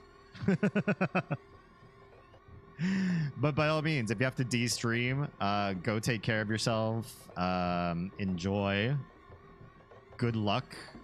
Thanks for your hard work today and all of your streaming goodness. I don't know what were we streaming? Yes, you do live. But yeah, if you got to go, please indulge and enjoy. Go get some self-care in, and thank you so much for choosing me as your destination, to whom you would trust your loving community. As folly of a choice as that was. But yeah, now I want to attack some food too. I'm hungry. Watching everybody else take breaks and go get food. Sounds like the thing to do. Sem is the gifty leader today. Sem is just he's trying to get that like 80 subscriber. I forget what I unlock. I think it's another emote slot and an animated emote slot.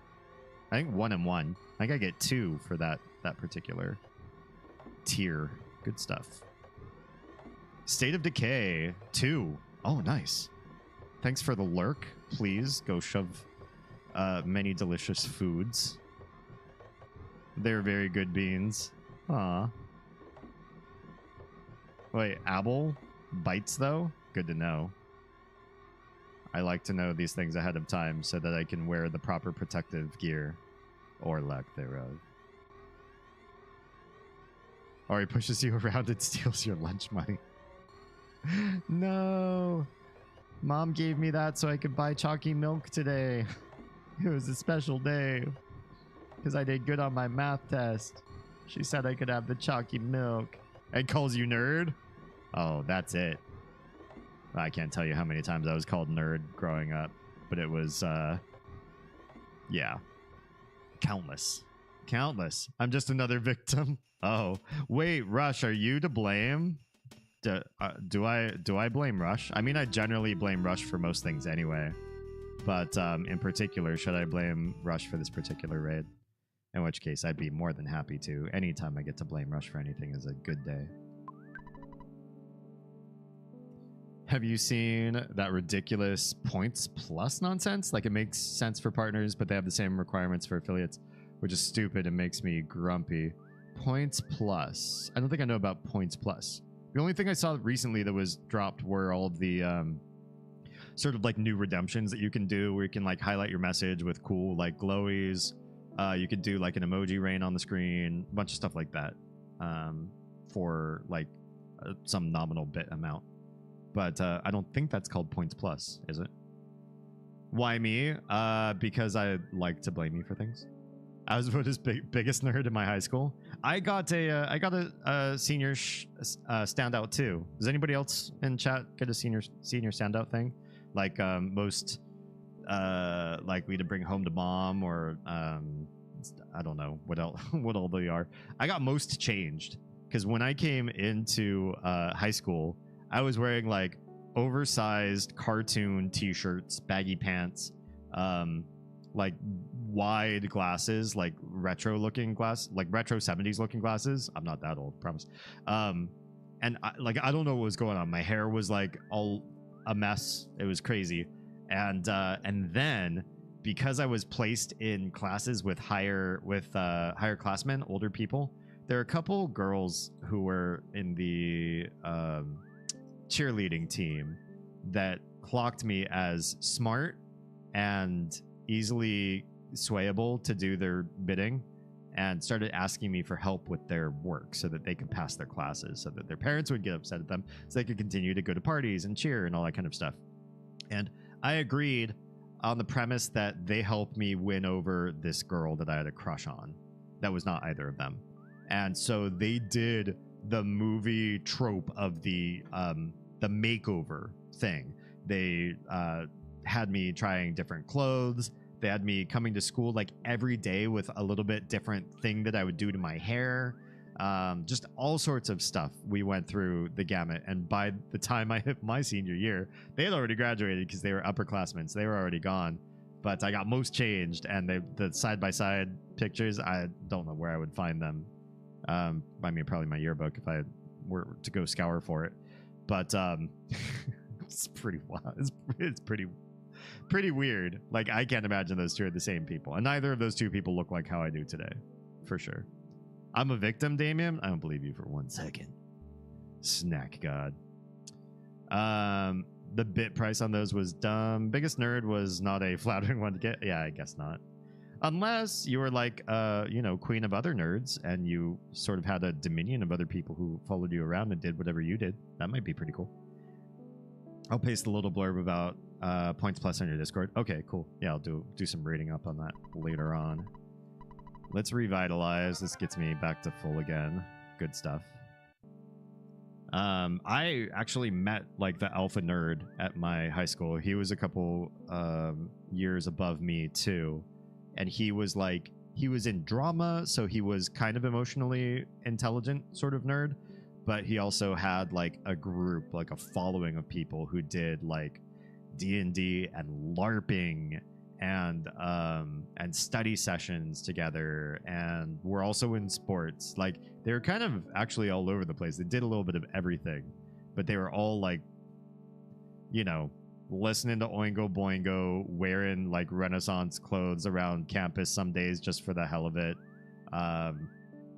LARPing in parks is like, you know, its own sort of level of nerd. I guess it's not like calculator and pocket protector and the starched white shirt sort of nerd, but they were pretty big nerds, and I ended up staying friends with some of those people to this day. Would be, was not though. Oh, okay. You're not queen nerd. All right, let's make some calls. First of all, I need Escargot Express. I need to put some stuff away because I got some good stuff. Pick up. And then let's also call... Why can you still call the Stoic Club? That's interesting. That's still there. Let's call and save real quick because we just did a lot. And we deserve a good save. And I'm still continuing because we got to go to Onet. Onet. One net. It should be 1 to 2. All right, get that delivery person coming to me, and then I'll do a teleport. Hello. Can I cover? Oh, I've got 8,000 on me. How do I have so much money on me? 3 things. Okay, let's have you take probably the key to the tower. I don't know when we're gonna go back to that dude, but probably not anytime soon. Some of this other stuff I'm just gonna sell, so I don't want to like put it away. The Pharaoh's Curse. Wait, what is that? Maybe I'll hold off because I don't remember quite what that is. This guy's got everything he's got on him. I want him to have because he's got a couple broken things on him too, and I want him to have those broken things.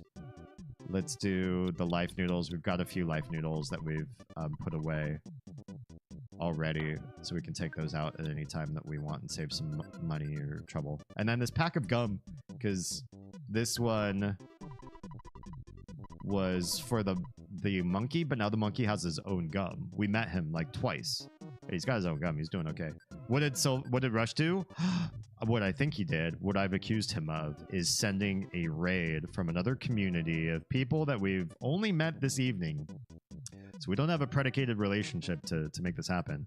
I believe Rush sent that community over here in a raid, and that he was talking up that they should come this way, which is, first of all, really bad logic. Like how endangering he just put all those people to send them in this direction. But also, you know, I feel I have this hunch that would be something that he would do, you know. Rush is wholesome. I refuse to believe he did wrong. I think this was premeditated assault on a community that didn't deserve to be sent here. Because Ori seems way like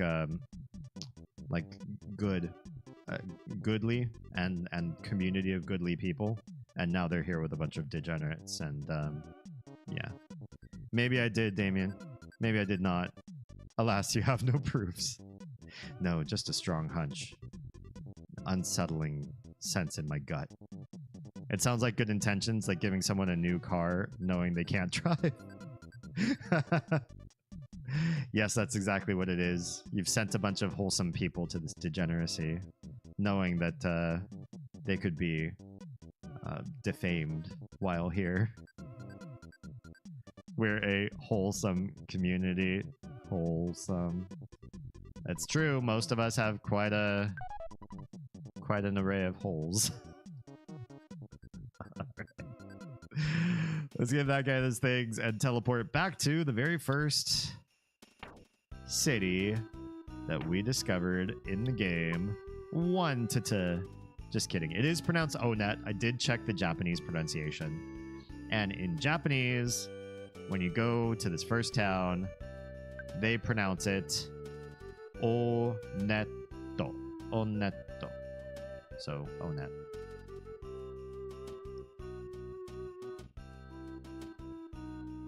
Rush, you've never proved I did anything either. True.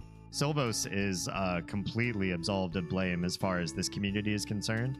He has never done any wrong, not overtly or under the guise of any other alias.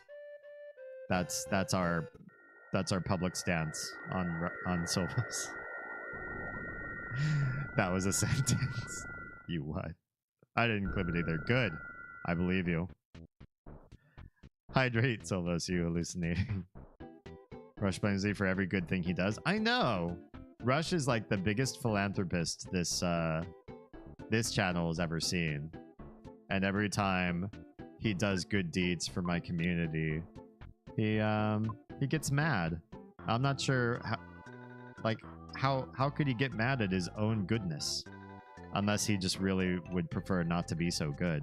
But we've benefited from his presence ever since he met. Speaking of Rushdell, well, Cole_be just subscribed. Hype train! Colby, congratulations. Welcome to your tier 1 sub. VBB just subscribed. I did no such thing. I'm pretty sure you did. I blame you. Let's get rid of this dad business here. VBB! Chilled Matcha just subscribed. Chilled Matcha. My awful text to speech. Chilled Matcha. Chilled Matcha sounds so good right now. Zeke just subscribed. Zekit. Nice. That was obviously Sil. No, I'm pretty sure that was Rushdell. Defiance_trans just subscribed. Defiance. I'm so glad that you were here. Welcome. Congratulations on your gift sub as well. Congrats, guys. You were here? Oh, that's not enough to say that anything happened because of Silvos. You threatened immediately previous. Thanks for the follow as well. You're subbed, you might as well follow. Appreciate your face. I can see your logic. Had to be you. I don't know. It really could be anybody. And it says anonymous. And we're just talking about Rushdell's philanthropy, really. How much he likes to give, and then how much he likes to complain about his own giving afterwards. If that's not evidence of what we just saw. We just saw a level 2 hype train pop up out of nowhere, 50% to level 3, out of nowhere, and Rush then immediately got upset. Just like I said it would happen. He gets philanthropic, and then he gets upset at his own philanthropy. Thank you, Rushdell. I appreciate everything that you've done for this community. Also, I wonder how close we are to 80 subs. We were close to the mark, and then a few people were coming right up at the end of their subs. So maybe we're dropped off from that goal. But congratulations, everybody. Welcome to your tier 1 gift subs. My emoji pack is entirely created by me, including the animated ones, and I don't have a background in animation or art, so be kind. If you have any ideas for what you'd like to see in future emoji, let me know. Maybe we'd do a Procreate stream and I can pull up some, make some new emoji on stream. Would that be interesting? Do people want to watch art for a streamer that doesn't actually do art? Damien, I will fucking kill you guys. You got to make it to Georgia first, my dude. Rush only got upset because you said it was him? No, I said he gets upset every time philanthropy happens. And then it happened that way, right? I'd get upset too. The only thing Rush would kill with is kindness. Aww, I love that. A Procreate stream on Twitch? I think that's against TOS. I see what you did there. But we're so wholesome. I can't help it. All right. There's a library book we got to get here in Onet. In 1 Hi. It's not necessary to return the map now. Oh, good, because I'm still using it. Come back in the year 2001 to return it. Oh. About that. I want you to know I spent water. Nice. Okay, somebody in here has got to have my book. I don't think it's one of those two. We'll find out. What? Charlie Soulfire just subscribed. Hype. You guys. You are too beautiful. I love Ice Shadow 40 just subscribed. Eyeshadow, Charlie, both congrats. Also, I see some names coming up here that I recognize are here tonight. Tech Corpse just subscribed. Sprocket, if you're still here, congratulations. Welcome to the land of the subbed.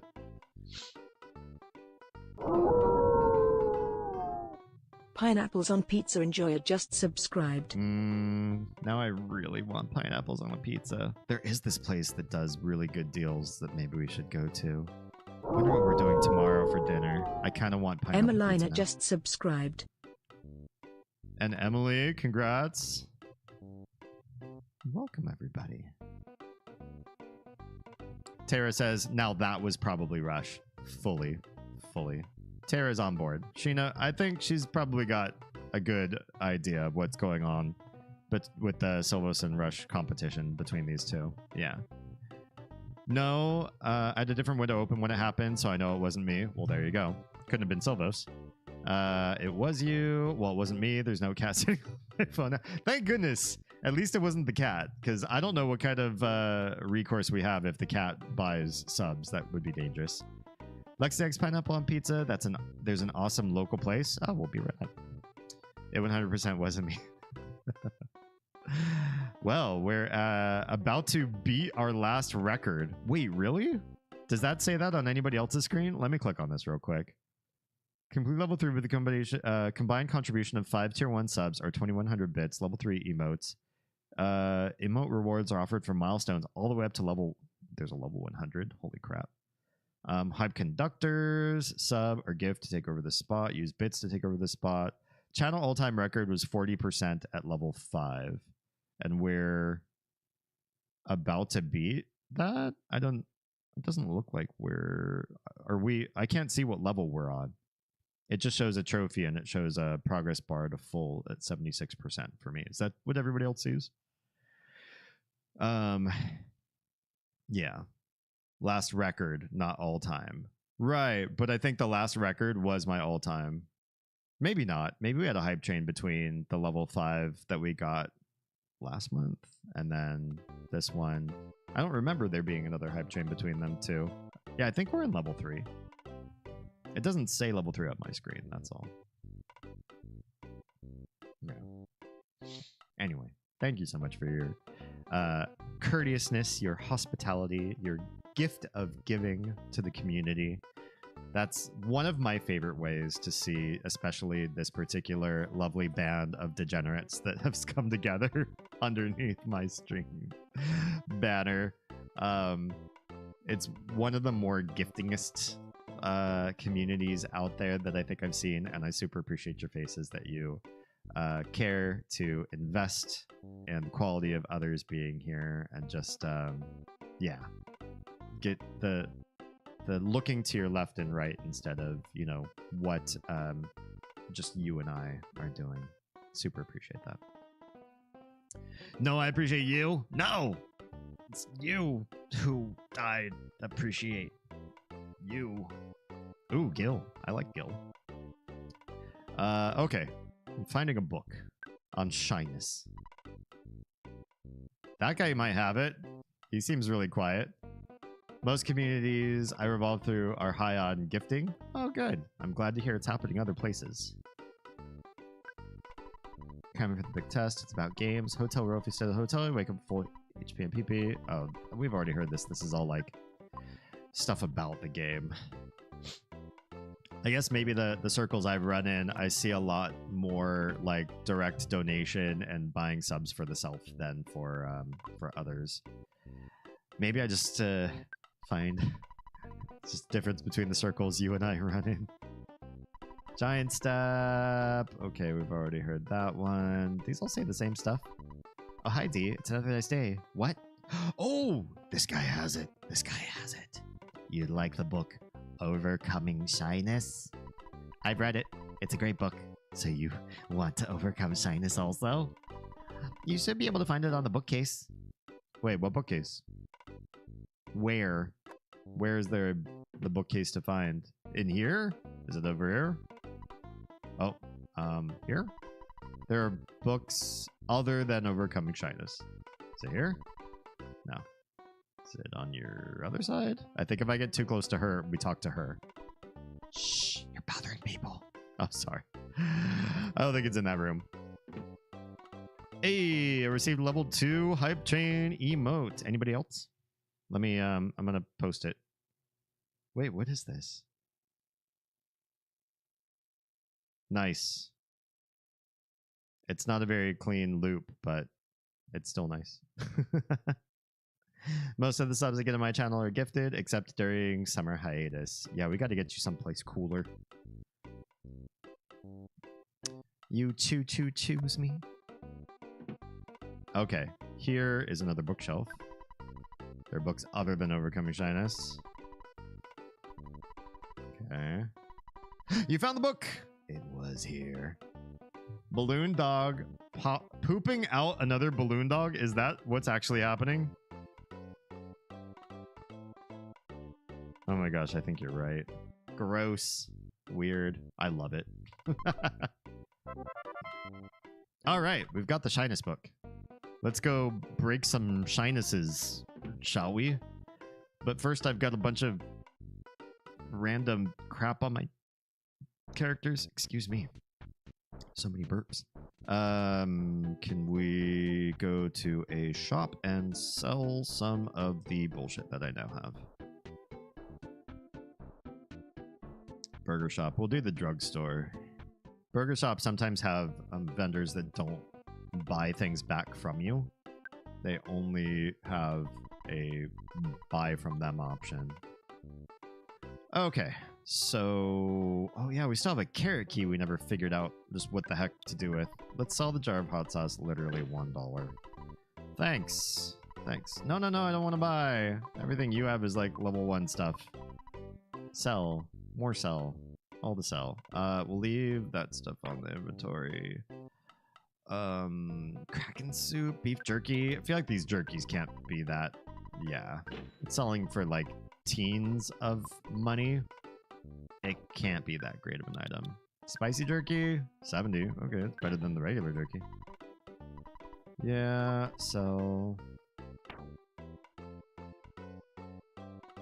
The Casey bat? Should we sell the Casey bat? I think we need to sell the Casey bat. This thing is awful. I hate this thing. $19! Wow. Wow, it's even got a troll sell price. Awful. This thing has 250 attack or offense. And it only sells for $19 because it's got a 25% hit percentage. It's awful. I wonder if there's a way to mitigate the hit percentage.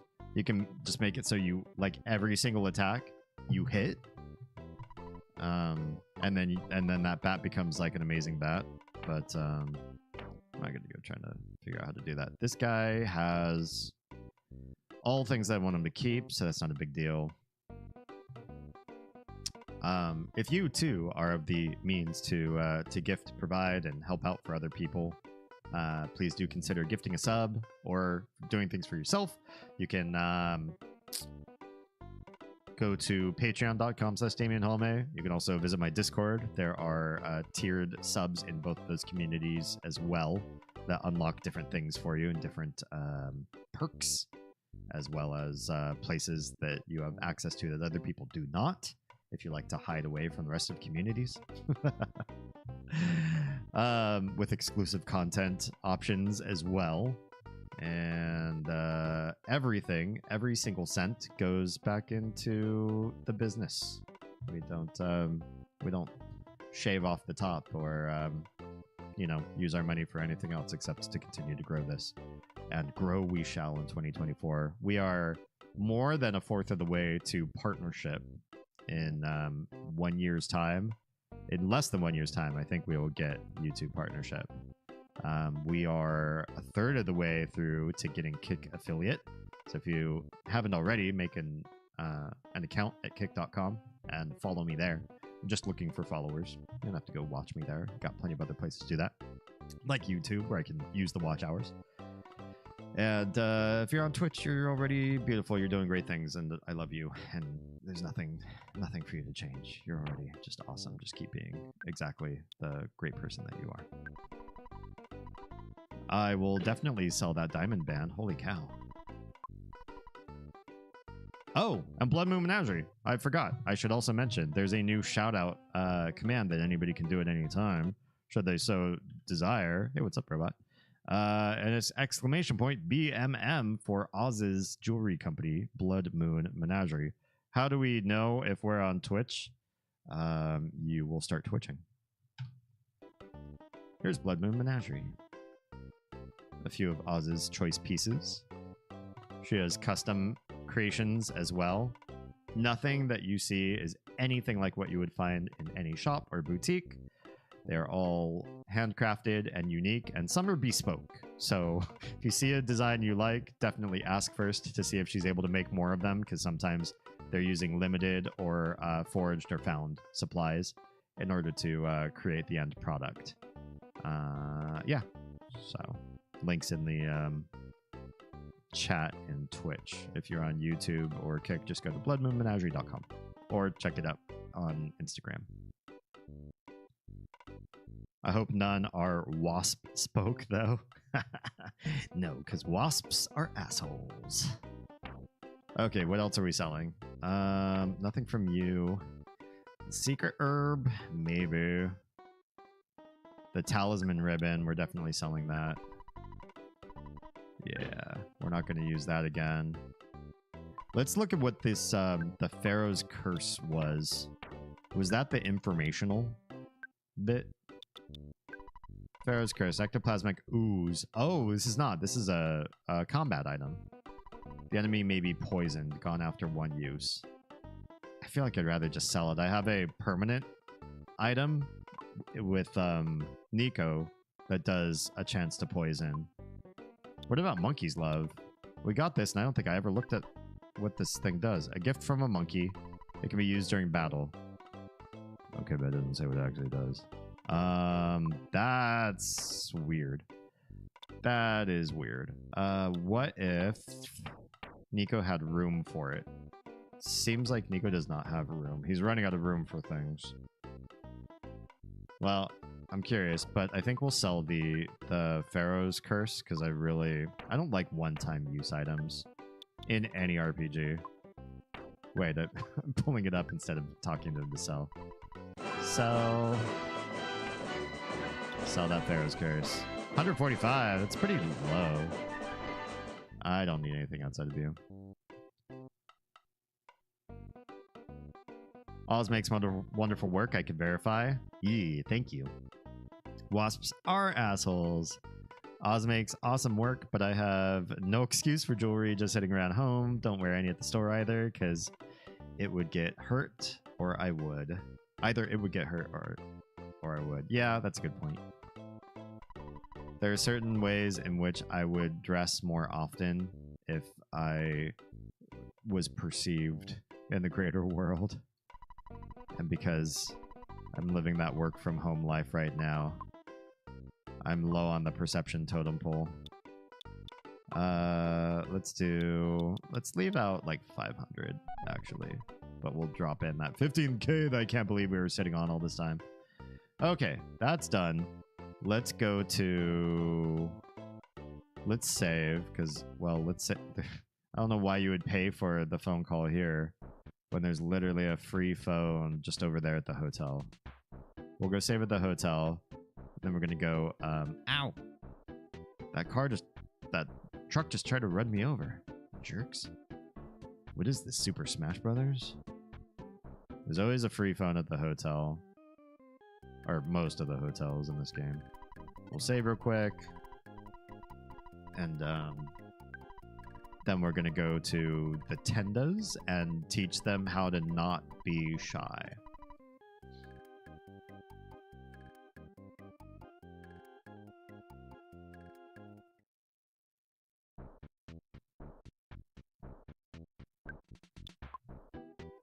Also, I do know that there's like a progress bar down there. I know it works for bits. I don't know if it works for other donations and subs. So I usually always double check my mid-month numbers, because I think all of us on Twitch, we get paid at like the mid-month point, right? So I usually check then, and then whatever's come through, you know, minus their fees that they always charge for this kind of stuff, that number I manually add to this. So some of this stuff, some of the things that we see, like all the generosity tonight, don't move this bar until I go through and make the adjustments myself. Mid-month, yes, okay, yeah. I've only been paid once by Twitch. I wouldn't know. Well, it's always a new season of Silvos to be unlocked, perhaps. I won't twist your arm. I probably tell too many people to stream with the pressure of I want more cool people on the platform. There are a few people that I'm low-key pressuring to either get on Twitch or get back on Twitch again. But don't listen to my peer pressure. All right, Tenda Village. So much work to learn, though. I know. That's the hardest part for me. Is my background is not in online marketing. Whoa, okay. Or like sort of how to beat algorithms or get my face out there. I wish I could just pay somebody to be like, hey, yo, I know you can't pay SEO because SEO is like crap compared to other strategies. And in a lot of things like YouTube, SEO doesn't work. They even say it on YouTube as a YouTube content creator. If I go to YouTube Studio or studio.youtube.com, it says here you can put in like SEO work, but SEO counts for a very minimal percentage of how you get yourself out there. So, okay. And I've had, you know, those random emails, usually from people halfway around the world, saying, hey, I noticed your SEO is really bad. If you pay for our services, you know, we'll improve that. We'll get your search numbers really high. And they use these like applications that check your SEO score. And if you play to that score, it looks like they're doing God's work, but you don't necessarily become big because of that. It's got to be a combination of, you know, your award-winning personality, first of all, because nobody's going to stay just to watch your game if you're not also an entertainer somewhere in your core. Thankfully, I do come from a background in entertainment, so the entertaining side, hopefully you agree, is doing okay. But then the other half of it is, you know, how do you get yourself higher up the totem pole in the systems and algos and all that sort of stuff. That part, my knowledge is a little bit thin, so I'm always like looking for more resources or people that I can tap their brains. But a surprising like few amount of people know this kind of craft, or they're bigger content creators that do know this kind of craft, and I don't have access to asking them what do. So I know some of it will be ameliorated the more free time we get, and some of the free time is involved in having the kids start school, because once we're less like on call for so much of the kids stuff, that frees up more flexibility as far as what this household can and can't do, what we can do in our I don't want to call it spare time, but what we can do in time that's reclaimed that would otherwise be, you know, monitoring kids that are actively trying to kill themselves or each other. Instead, a teacher is doing that, thank goodness. So yeah, there's a component to that I would love to like continue to learn and grow in that process, because I do like learning about business and making a content creation career. That is a business. It's just one that I'm not sure where to find the resources. You know what I mean? They lowered the threshold to $50 now. I might get paid twice a year if I'm lucky. Yeah, the $50 used to be, what, $100 before you could get a payout? So now they've made it so more people get more frequent payouts, even if you are on the lower end of earnings. It's been a big help for us and a lot of other people, I'm sure. If I came back, it would probably be with friends or streaming 11. Both good choices. I'm sure there's a community out there that either is still madly devoted to 11 or has mad nostalgia for 11.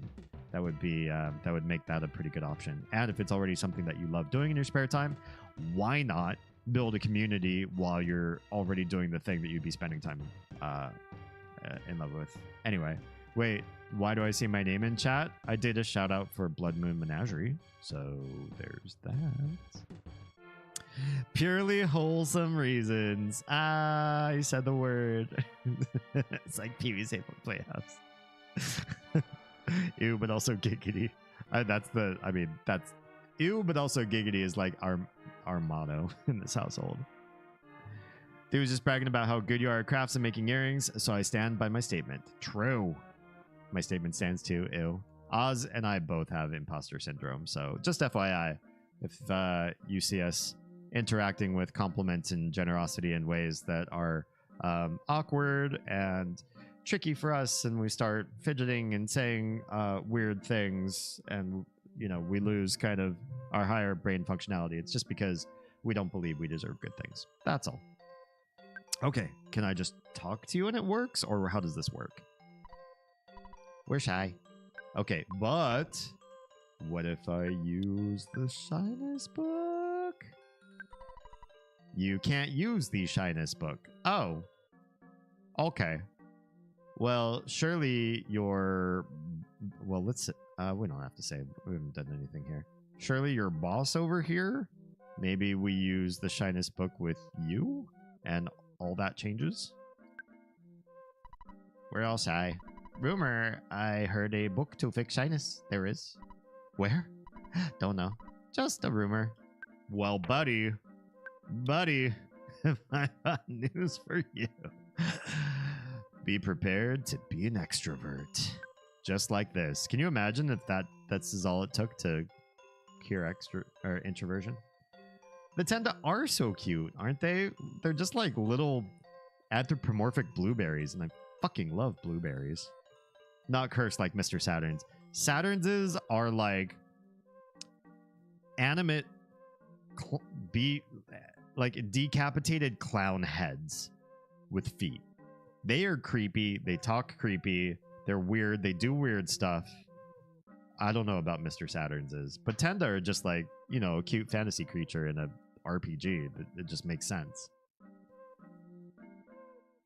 Is introversion contagious? I would say no. If it were, then I would have become more and more introverted the longer I hung out with Oz. The opposite may be true, however, because I do feel like she's gotten more outward than when we first met. She was connective but shy when we first met, and now I feel like she's broken some of her shell. Yeah. Would you agree, Oz, if you're still listening? All right, let's give this guy the shyness book. See what happens. I don't know how you make that sound on stream. Is how I read it.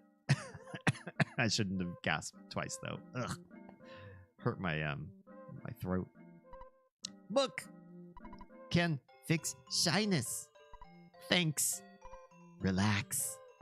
I'll read to everyone. Oh, hey. He's gonna do all my work for me. Oh, just holding this book in my hands makes me feel like I'm overcoming my shyness already. Wait, why is he talking normal? He was doing like a Yoda talk for a good while there, and now it's like, oh, suddenly I can speak like a normal person. Is that part of it? Do extreme introverts talk like Yoda? I do know some extreme introverts that only talk in like references, regardless of, where your fandom is. It's either like, oh, that was a quote from Naruto, or like you only speak in vines, or rip vine, or like Monty Python quotes. There's some people that like they only connect in fandom. Like I remember back in the day when I was younger, there's this one guy that I met, this one kid who was like about my same age, who I used to make fun of behind his back because he would basically only do Beavis and Butthead impressions when he talked. I didn't really know what his real voice sounded like. I'd be like, hey, so we're all going to go sit here for lunch today. Do you want to come with us? Yeah, cool. I'd be like, okay, dude. Do you really love Beavis and Butthead that much? Like, you really can't talk any way different? But I think it was probably like introversion and no idea how else to connect with other humans. Yeah. I'm an introvert who can fake extroversion fairly well. Interesting. So is it draining to do so, or is it easy and comfortable? Just curious. Darmok and Jalad at Tanagra. I do not know what those words mean, but that is something that I don't recognize. Different word order is a language thing, not a personality thing. If you're mimicking, maybe. Shaka, you guys are saying things I have no idea what's going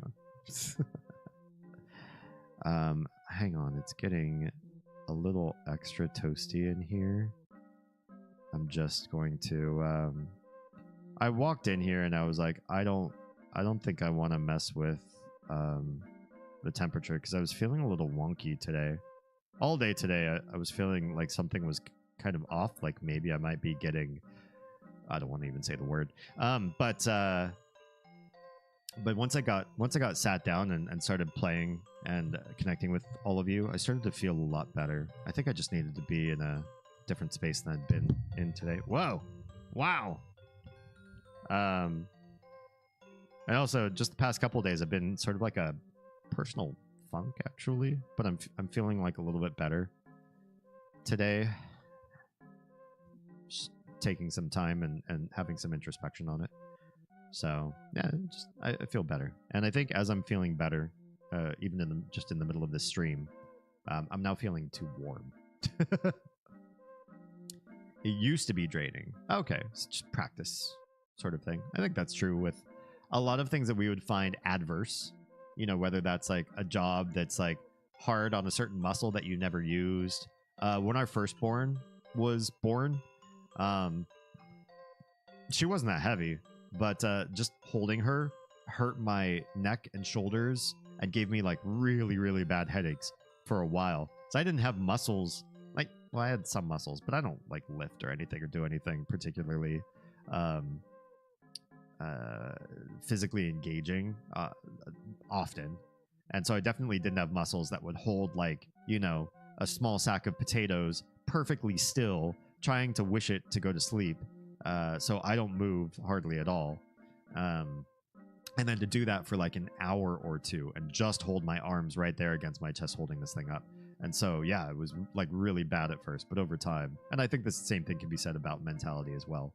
You engage in something like cold call sales. I bet nobody who starts off as a salesperson really is like comfortable doing it, but then eventually they get callous at it. And then they grow up and become, you know, real big assholes. I don't like people who are in sales, FYI. So if you're in sales and you're just doing it for a job and you know that you're perceived as an asshole, then you and me are of an accord. But if you're in sales and you think you're God's gift to humanity when you go out there and cold call people and try to force money out of their hands to buy your dumb products, I don't like you, FYI. What's the temp down there? Well, in this room, it's 78. Outside, I don't know. Just look up Atlanta temperatures. It's basically the same here. We're not far enough away from Atlanta to call it a different temperature. Star Trek? Oh, okay. Yeah, I'm not a big Trekkie. There's a Next Generation episode where Picard works with a species whose language consists of only references. Oh no.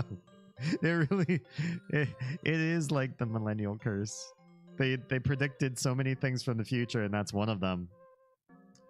I can't figure out how to explain it. Just it's like acting, I guess, just a thing you do. Yeah, most of a lot of me is hard to differentiate from acting, and so I've always made it like sort of a hard rule of my building as a content creator that one thing I would never do is fake or create a narrative around something about me, either something that happened, like an interesting story, factoid, part of my past, or an aspect or component to my present personality, or like a tick or a cool thing that I might add.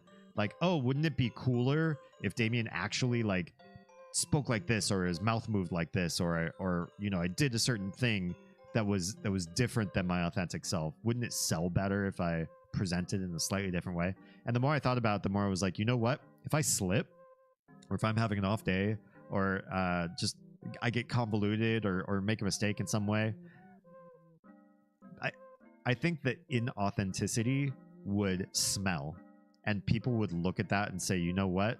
I don't like this guy. I don't like what he's trying to build. He can't even be real with us. You know, he's putting on, this is a farce, or this is a grift, actually, is what I think people would think.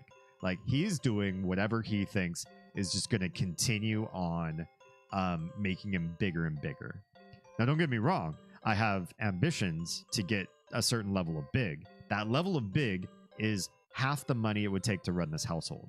Right now, I make the full money to run this household, and Oz is not at work. We want to get Oz in her studied career path, which unfortunately, even good pay makes half of what this household requires to keep the lights on, to keep a roof over our heads. We can't do it on that income alone. So I would still need to work, but what I would want to do instead of my day job is content creation, both scripted videos, pre-recorded stuff, and also live streaming as well. The whole shebang. I would do that basically full time. And if I started off on the premise of grift, or I started off on the premise of, well, I think this is going to build a community really big and fast, I think I would crash and burn somewhere down the line, or there would be a falling out. People would find out what was inauthentic and tear me apart, and I don't want that. Also, I like authenticity in people. I would want to give that to you because that's what I would want you to give to me, ultimately. Yeah, 78 I would melt. Yeah, I'm not saying it's comfortable here. I mean, I'm wearing as little as I can while still being on camera. Von Diva, hi and welcome. I'm dying over the Trek thing, not the temp. Oh, yeah. Well, yeah. I never grew up with a lot of exposure to Star Trek sort of stuff, so I think with a lot of Trekkies, it's like a nostalgia thing that eventually turned into its own fandom for people. You grew up being exposed to it through somebody else, and then you continued on with the fandom of your own. I don't know anybody that like spontaneously decided, oh, I think I'll just sit down and start watching a bunch of Star Treks, and then fell in love with it. If that's true of somebody here in the chat, I'd be curious to understand it. But I never had exposure to it, and like many things that I didn't have exposure for somebody else too, I didn't have my own personal buy-in or motivation to start. So I'm just not a Trekkie. The housing market is hella insidious and sucks butt. I couldn't agree with you more. I'm sorry to hear that you're going through stuff right now. I was having this conversation with people 3 years ago, before we landed in the area that we're in right now. I was mad. I was sad, crying, making a lot of concessions, and I made a ton. Oz and I made a ton of concessions that we are today largely unhappy about. Some of you know the deeper story. But yeah, housing markets lie at the center of many of the things that are wrong in our lives right now, and I'm sure a lot of you are also suffering from similar issues or have in the recent past, because housing can suck it. Hope you're doing well.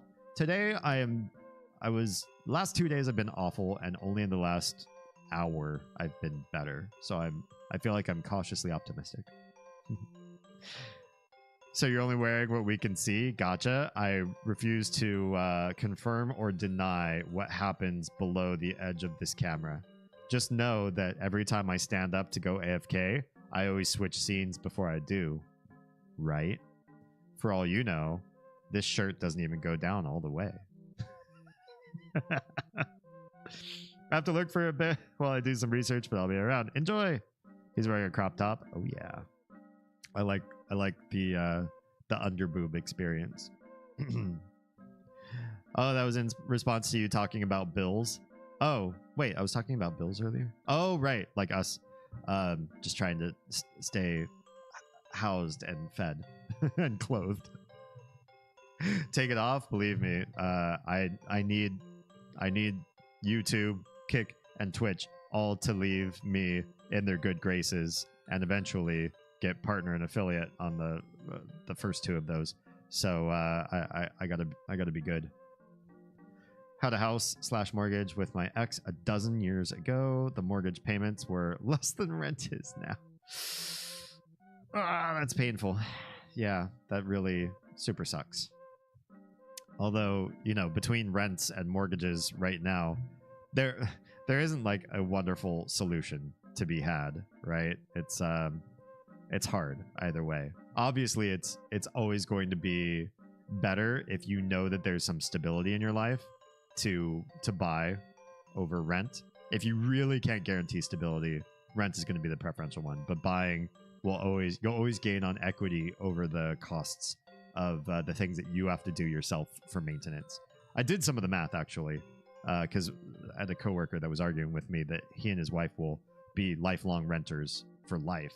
And I was like, well, they're dinks too. So I was like, you guys make pretty mad money and you're renting and you're pocketing the rest of the money, but your rent is not building equity. So how could you say that? And he was like, well, the cost of all the stuff, you know, oh, you got to replace a broken pipe here and repaint there. And oh, now the roof has to be replaced. So you got to take out a loan to do that. And I'm like, yeah, but that stuff doesn't add up to a rent payment every month. Like, at least for me, the last place we were paying rent before we moved here in Southern California, like, there's no way maintenance costs on a building cost as much as we were paying rent. No way. No shot. Even if it was like the house from the burbs. I mean, we'd just like do the repairs slowly then and live with a shoddy house. But the problem with owning is, you know, getting the money up front. Even if you get an FHA loan, 3% of a home, if that home's, you know, $500,000 or more, how do you even get the 3%? How do you save up that much? Yeah, crazy. I would like to have a place of my own one day, but we'll see. I'd like everybody to have a place of their own. Everybody on this freaking planet. If I could plan it. Hot tub stream 1. We do not have the infrastructure for it, and I don't think you... well, I can't speak for anybody in this chat. I'd have a hunch that nobody would come in to see that, but maybe I could be wrong. I could be wrong. Before I go, D, remind me what you need for YouTube still. Is it watch hours? Yes. If you could tell, what is it? What are we at now? 2,700 of your friends to watch for 1 hour, I would be partner tomorrow. If you don't have 2,700 friends, say you only have 100 friends, then they would need to watch 270 hours a piece. That's kind of a lot. Anyway, the way it maths out, yeah, it's we're not at 4,000 requirement anymore. We only need to get 2,700, but it needs to happen in something like half a year, because then the old watch hours start to roll off. And I know for a fact that YouTube scans for people who spend too long just idly watching the same playlist over and over again. So it does kind of have to eventually grow to be multiple different IPs, different, or at least different spoofed people to make it happen. Because there is some throttling that I see in the numbers. I see spikes the day of, and then I see that go down over time. So I know some of you are putting a playlist on, and then some of those hours get throttled. But that is it. It's watch hours only. If he hadn't left and the house hadn't foreclosed, but then I'm happier without him. So say la vie. Yeah, I mean, sometimes the things that happen in one detrimental experience make you significantly happier in others. There was a time in my life where I was homeless, and the choices I made prior to that scenario were important.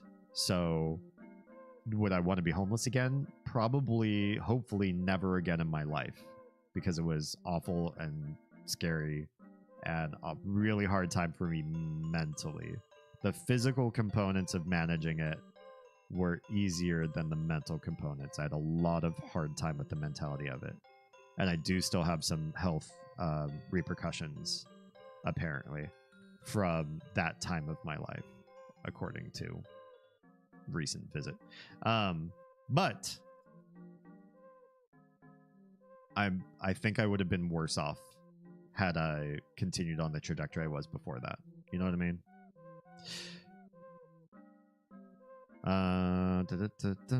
Interesting, right? Oh, that's something I need to understand. Home equity. I'll have to do my homework on that one day. If you want, we can do talk about that. We can bring that up. In fact, I could even make it a topic tonight. I wanna sort of see what everybody says with the shyness thing in Tenda, and then if you want just like a quick breakdown on the concept of equity, we can go into the weeds real quick on the topic. Why not? Why not? It's my show after all. Friends? Wait, what friends? Oh, you're yeah, you know. Don't you have 1,000 friends? Or 2,700 friends lying in wait to do your bidding, especially watching an hour of my content? Yeah. Okay. Yeah. Let's see what happens when we unshy a bunch of Tenda. I imagine they're gonna turn even cuter. They were already cuter when they were shy, but we'll do that, and then we can talk a little bit about the difference between renting and buying a home. Yeah. Okay. We're gonna ready. I'll really take time to read it to everyone. There he goes. The leader of the Tenda tribe read Overcoming Shyness to everyone. Cha-cha, whisper, whisper. I'd like to give you some Tenda kraut in return. Oh, lovely. Tenda kraut is the type of dish that all Tenda like. It stinks, but it tastes wonderful. I'm a hard sell on things that smell, yo. Like, I've tried durian. I've tried some stinky, moldy cheeses. And when something stinks, it's really hard to get the taste through, because so much of your sensation of tasting food is in your nose, man. I prefer kimchi. We have a permanent jar of kimchi in the fridge, i.e., before it runs out, we buy more kimchi. We always have kimchi on hand. I heard durian is really smelly. I'm curious, but I don't know. So yeah, I've had durian enough that I can explain what it's like once you've acquired a bit of a taste for it, because I'm almost there.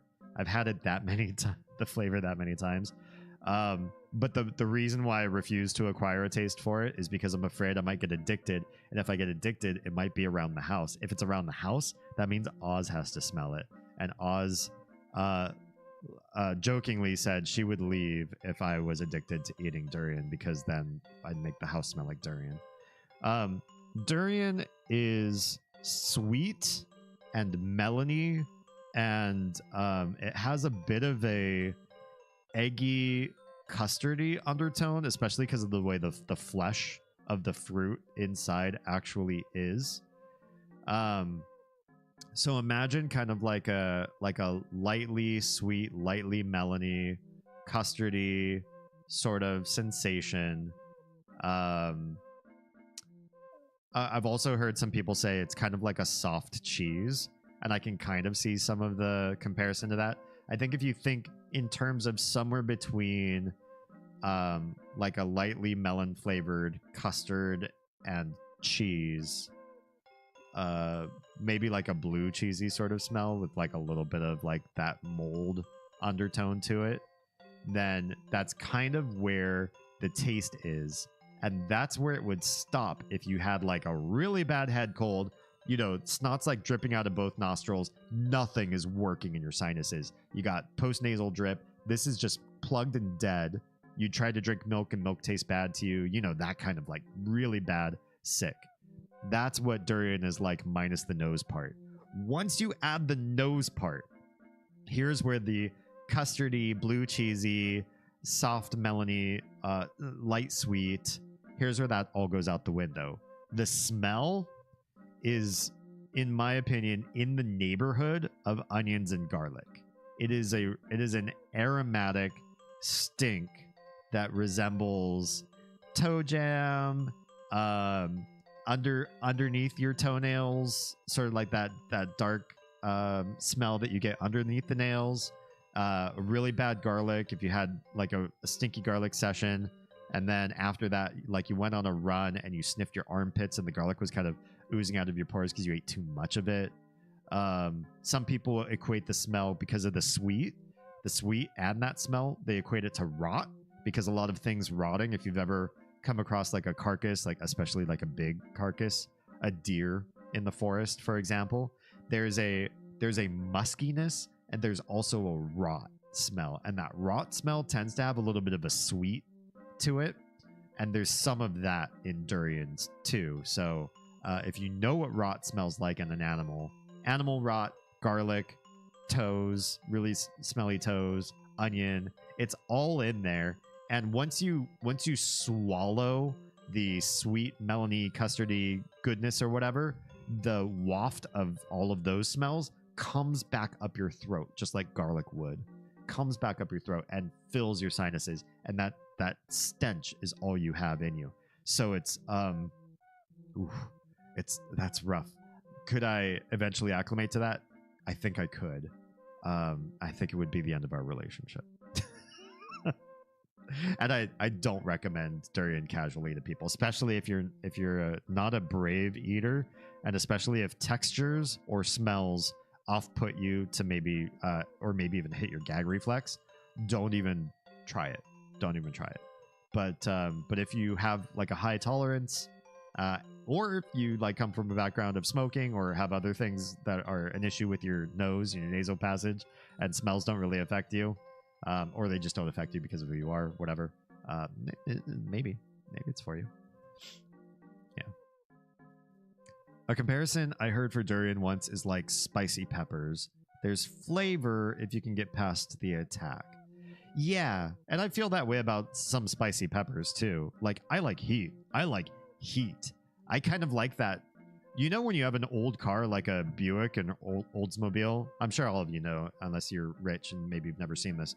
But like when a roof for those old like boat cars gets old, it was always sort of like a fabric that was inlaid against the top, and it was sort of like it would stick of its own volition, or whatever the fabric to the cardboard interior lining or whatever. Somehow it would stay up, but over time it would start to peel down and turn into these like billowy things that you could play with and like push, and it was like a curtain that was like starting to sag in places. I like spicy so hot that the roof of my mouth starts to sag like an old Buick's roof interior. You must like heat if your AC is set to nearly 80. I don't run AC everywhere during the summer because of the costs. We have an older house, and the AC and heat both leak through the windows and walls of this place pretty bad. And so when and where we can, we try to keep the cost of running things down to a minimum until, you know, we get rich enough where that's not prohibited for us to do so. So, you know, if I'm a little bit sweaty, sometimes that's fine, if it means that we can save that money for some other stuff right now. Yeah, so I like spicy that to that heat level, but part of the reason why I often don't eat spicy at that spice level is because I feel like it does take away some of the flavor if there's too much of an attack. And I've had that situation with like really, really good jerk spices, like Caribbean jerk seasoning for foods, or some like Southeast Asian spice bouquets, like Singaporean food. where sometimes it gets like a little bit too hot, and then you're losing some of the depth of the flavors. Like it's not all playing well together anymore. And so I sometimes will order less spicy than I prefer, just so I get like the whole flavor bouquet that I would enjoy. Okay, so we're gonna have some tenderkraut, I guess. D lends the leader of the Tenda tribe the book Overcoming Shyness. D got the tenderkraut. Love it. Oh, yeah, you know it. Your friend and mine, this beardy wonder. Picture is taken instantaneously. I'm a photographer to save myself. Okay, ready for an instant memory. Look at the camera. Ready. Say, Fuzzy Pickles.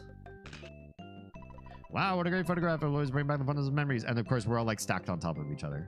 So, like, wonderful. Hey, you. I have a happy little question for you. Uh-oh. Who is this? They're talking to me. They're not talking to those characters in the game. They mean me. Why are they talking to me? Why are they breaking the fourth wall right now? Damien Home. Damien Home. Ah, are you sure this is the correct player's name? If it's not right, you can change it. Why am I getting called out? I don't want to change my name. I like my name. Okay. Okay, desu ka? Damien Home. Are you sure it's what you want? Am I sure what's what I want? My name? Are you happy with the name? I guess. Are you absolutely certain?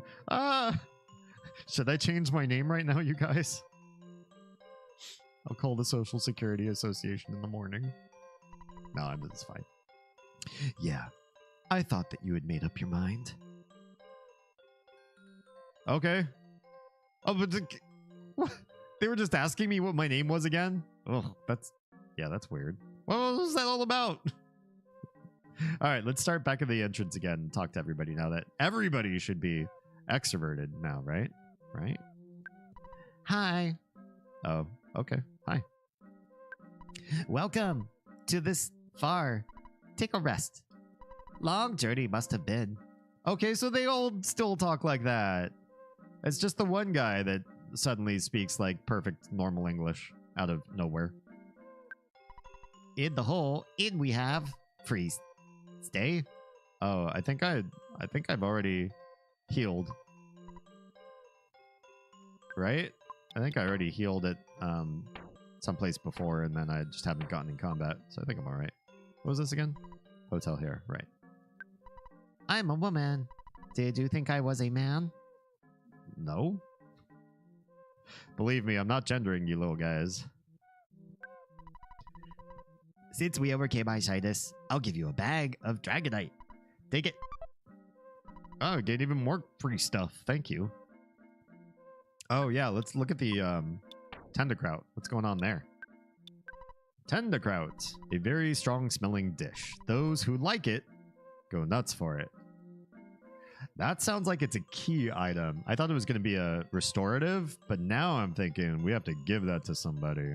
Interesting. Who are you talking to? Oh, am I not close enough? Would you like some tea? Uh-oh. Do you think this guy's going to poison us? Or drug us? I think he's going to drug us. Let's hang on. Okay. Let's hang on. Because, man, we've had a couple drugged out experiences. Anytime we get offered free food from somebody, I feel like they drug these 10-year-old kids. I don't know how old they are. I'm guessing 10. But, yeah, we've had some bad drug trips in this game. Hi, how are you today? Oh, you're not feeling well? Be healthy. Okay, I will try. Underground, very large area exist. Dinosaurs. Oh? Underground? Big. Scary. Lost underworld. Oh, sure. It's Mother 2, why not? Stone. There is tax lots. Okay. A talking stone. I think I remember hearing that before. I like the Horn of Life. Give me the Horn of Life. I give you something. Look at list. Oh. Ooh, Hall of Fame bat. I would like a bat, and I know how to get you the Horn of Life. Will you give Horn of Life? I don't have it, but I know where to buy it. You not want it? Okay, come again. I know where to get it. I know where to get it. Might be in for an adventure. Oh yeah, I'm sure we will. I'll go back and try the tea. Recently, everyone is able to talk a lot, so I've lost my identity. Oh, poor guy. The one extrovert. Powerful. I so show everyone. Whoop. I got it. I got it. Yeah. Nice. So that's the way forward to some dinosaurs and a talking rock, I guess. My power. Ah, inspiring. All right, dude. Let's go get some, let's go get ourselves drugged. We'll go get this guy the Horn of Life because I know exactly where to get that. And then we'll go down the hole. Oh, but not before we talk about mortgages. Let's do that now before we go do a drug trip, actually. Equity. Yeah, a pretty quick and easy one to talk about, actually. So if we just do... How we do this? What's like the quickest way? I guess what I could do is pull up a browser and a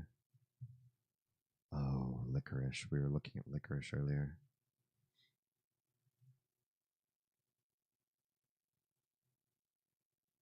Okay, can we? Where do we find? Right browser. Oh, it is not in the right spot. It needs to be over top, and it is big. Weird. Do we need like the whole window? I guess we don't need like all the undercarriage. We'll just, I don't know, do like that much. I was already starting a thing called like Your Budget. I was gonna like talk to people about budgeting and stuff. But so how do we want to do this? If we just let's just bold everything, make it that much easier to read. If we just took rent versus buy, and then we just have some ideas of like down. What do we want to say? Monthly maintenance. Just do maintain. Money down, money month, money maintain, and then equity, right? It's going to be the thing afterwards. Yeah, this is going to be pretty quick and easy, but something that merits discussion. I mean, if my coworker and his wife were getting this severely wrong and I could not convince them otherwise, then you know, might be meritorious to talk about. So rent, money down. Let's say I'm gonna have to make up some numbers here to sort of make this happen. So bear with me. In your head, you're thinking that's not my market. I know in my market this is this or this is that. That's fine. You do those in your head. I'm just gonna, you know, these are just for demonstration purposes. So are they going to line up with how things are where you live? No, probably not. But let's just say these are somewhat equitable. In other words, the big equitable would be that they'd probably maybe both be $2,000 a month. Can we do this like format these as financial, or we could do currency rounded, actually. Yeah, that's pretty clean. Yeah. So first of all, it's just like a apples to apples comparison, right? You found a house that costs about $2,000, or you found a place to rent costs about $2,000, and or you're comparing against somebody else, or just the two possibilities. You know, maybe you have the option to buy or rent. You don't know which one would be superior in the long run. So money down for rent, it's probably going to be most places you're going to have some sort of security deposit of some sort, or maybe they do first last month's rent or something like that. Those might be a little bit disparate ideas, a few different ideas. I'm just going to say oftentimes security deposit is the same amount that you would pay as a monthly rent amount. You might get a different number here, but a lot of the places that Oz and I have lived, the security was equivalent to a month's worth of rent. So you needed a month's worth of rent up front before you even paid your first month's rent. It's kind of a steep upfront for some people, but if you're gainfully employed or you've been living underneath your means for a little while, then cool, you've got that. Buying, this is going to be a little bit crazy. So the amount that's going to go down as a down payment, it's going to be vastly different for different people in different circumstances. So let's just look at the circumstance. Like you're buying your first home for the very first time. Usually anybody who's buying like a second home or moving from their first home to a new home, they already know all this kind of stuff anyway. So we're not going to be like making this lesson for them. This is going to be, in fact, because this is going to be so small, honestly, can we just poop? How do I make this? Honestly, we really don't need that much space, so we can make this a hell of a lot bigger. So it's just like, for those of you on your phones, super easy to see. The buying is going to be, God, let's just say, what would 2,000 a month be if we were doing 2,000 a month times you paying for like 30 years in a typical mortgage, and you pay monthly, so 12 months. So you're looking at, over the course of a loan, it's like that much.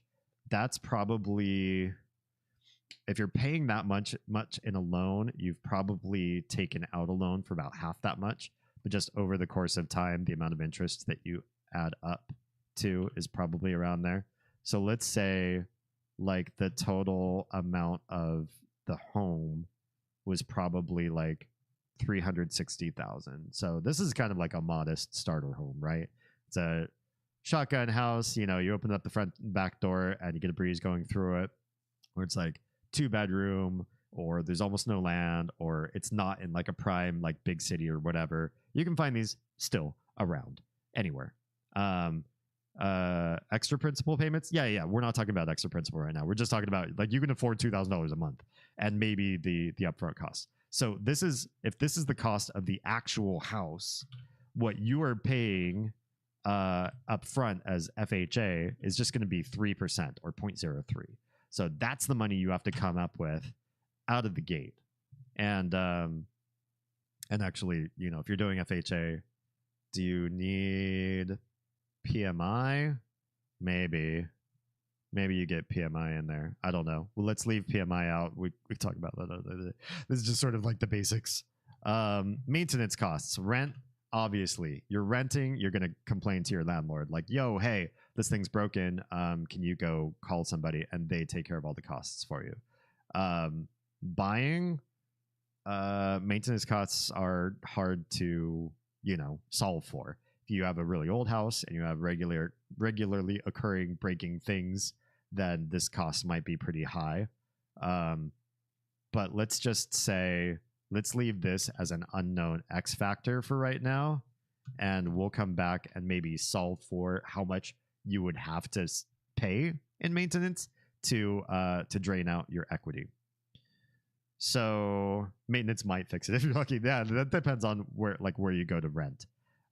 Equity, let's just say, God, nobody really knows where they're going to live for a long period of time. But I remember, so I remember 2 jobs ago, I met a customer and he's like, how long have you been working here? And I said, 5 years. And he said, oh, 5 years? It's just about time for you to find your next job. And what was crazy is in the next like 3 months after I had that conversation with that dude, I found my next job. Weird, right? But statistically, he was just talking about most people stay in a job today for roughly 5 years, and then they go to find some other prospect, whether that's out of boredom, frustration, no opportunities, something else just comes up, or something else changes in your life structure that you need to. Whatever happens tends to be like roughly around 5 years. So I would also say, let's just solve for, just for funsies, that your equity is only going to be 5 years, because in 5 years, maybe you'll want to move. Whether you're renting or buying, maybe you'll want to move. So we're only talking about what you can come up with in 5 years worth of equity. And now it's going like underneath the chat window a little bit. Can we? Oh, poop! I'm moving the wrong thing. Move the budget. Just like over there. There. So it's chat's not fighting with it. Can we do like a little total line just above this, just to make this like really purdy? Yeah, something like that. Okay, so your 5 year equity, if you've been renting, you've got the $2,000 that goes away. That goes to your landlord. The maintenance you didn't front in the first place. But let's say you did everything kind of nice, and you're super willing to live by the rules of the place that you live in. I've seen some crazy TikToks where they're like, you know what? Fuck my security payment. I'm going to do whatever I want to make my apartment or my rental the way I love it. I'm going to repaint the walls without asking for permission. I'm going to plunge holes to hang up things that I want around the house. And I'm going to make this my castle in the place that I love because I am currently living here. And the cost of losing my security deposit is worth making your home your castle. To which I say, I have never had that kind of fucking fuck you money where I could just say, I don't care about $2,000. I want my house to look pretty. And that's going to give me so much happiness that $2,000 is not going to be missed. I will miss it. I will leave the walls intact. I will spackle holes that I make for hanging up, my framed things. I want my damn security deposit back. And that will make me much happier because I will probably move somewhere that requires another security deposit, and I will need to flip that money into the new place. So at the end of 5 years, you did everything right, like me, and your landlord comes in and says, you know what, the place looks spotless, and I need to repaint anyway, so not a big deal. So you get your whole $2,000 back. Enjoy flipping that into your next place, whatever. So you get $2,000 back worth of equity that was saved with the landlord, just waiting for anything to happen. You didn't let it happen because you were a conscientious tenant, and you get all $2,000 back as equity at the end of 5 years. I'm not about beige walls, but these motherfuckers aren't changing color on my account. Yeah. Okay, so maintenance here on the buy column is still like a blank. We're still leaving that to be like an X that we'll solve, like we're doing algebra or whatever, right? The 5 year equity is going to be the down payment. So we got the down payment there. That money goes toward the cost of the house itself. So when you sell, that money was yours. It's in the house. It goes against the total that you would have had to take out for the mortgage. So you own that much of the property because you put that money down at the very beginning just to buy the house to begin with. Then you also get this monthly payment. This goes into the mortgage as well. And that every $2,000 you chip in is $2,000 worth of house that you have bought. So you get that for 5 years. And each of those 5 years you've paid every month. So 12 months. So you get that money back. So that's what we get at the end of 5 years. So essentially your maintenance costs, if we were to bring this down, so let's just say also, let's bring this to a numeric value right now, 0. Let's say we needed to bring this down to 2,000 to make these equal. Obviously, this is never going to be 0. So we're going to change this number, and we're going to try to make this $2,000 equity at the end of the buy column, just like the rent column, to steel man the argument of my coworker saying renting is maybe just as good or better than buying. So now this number also has to subtract away all of our maintenance costs. So we'll take away this. So what does this have to be to get to 2,000? Is it like 120 7 200 or something like that? No, that's wrong. 120. Also, I did that part wrong too. Poop.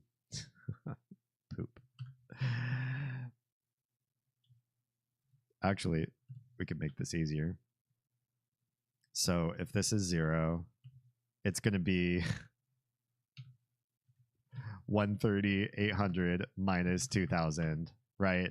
That's going to be the amount. That's the amount of maintenance, 5 years worth of maintenance, to end up with $2,000 worth of equity. This doesn't make renting preferable. It just makes it equivalent to buying.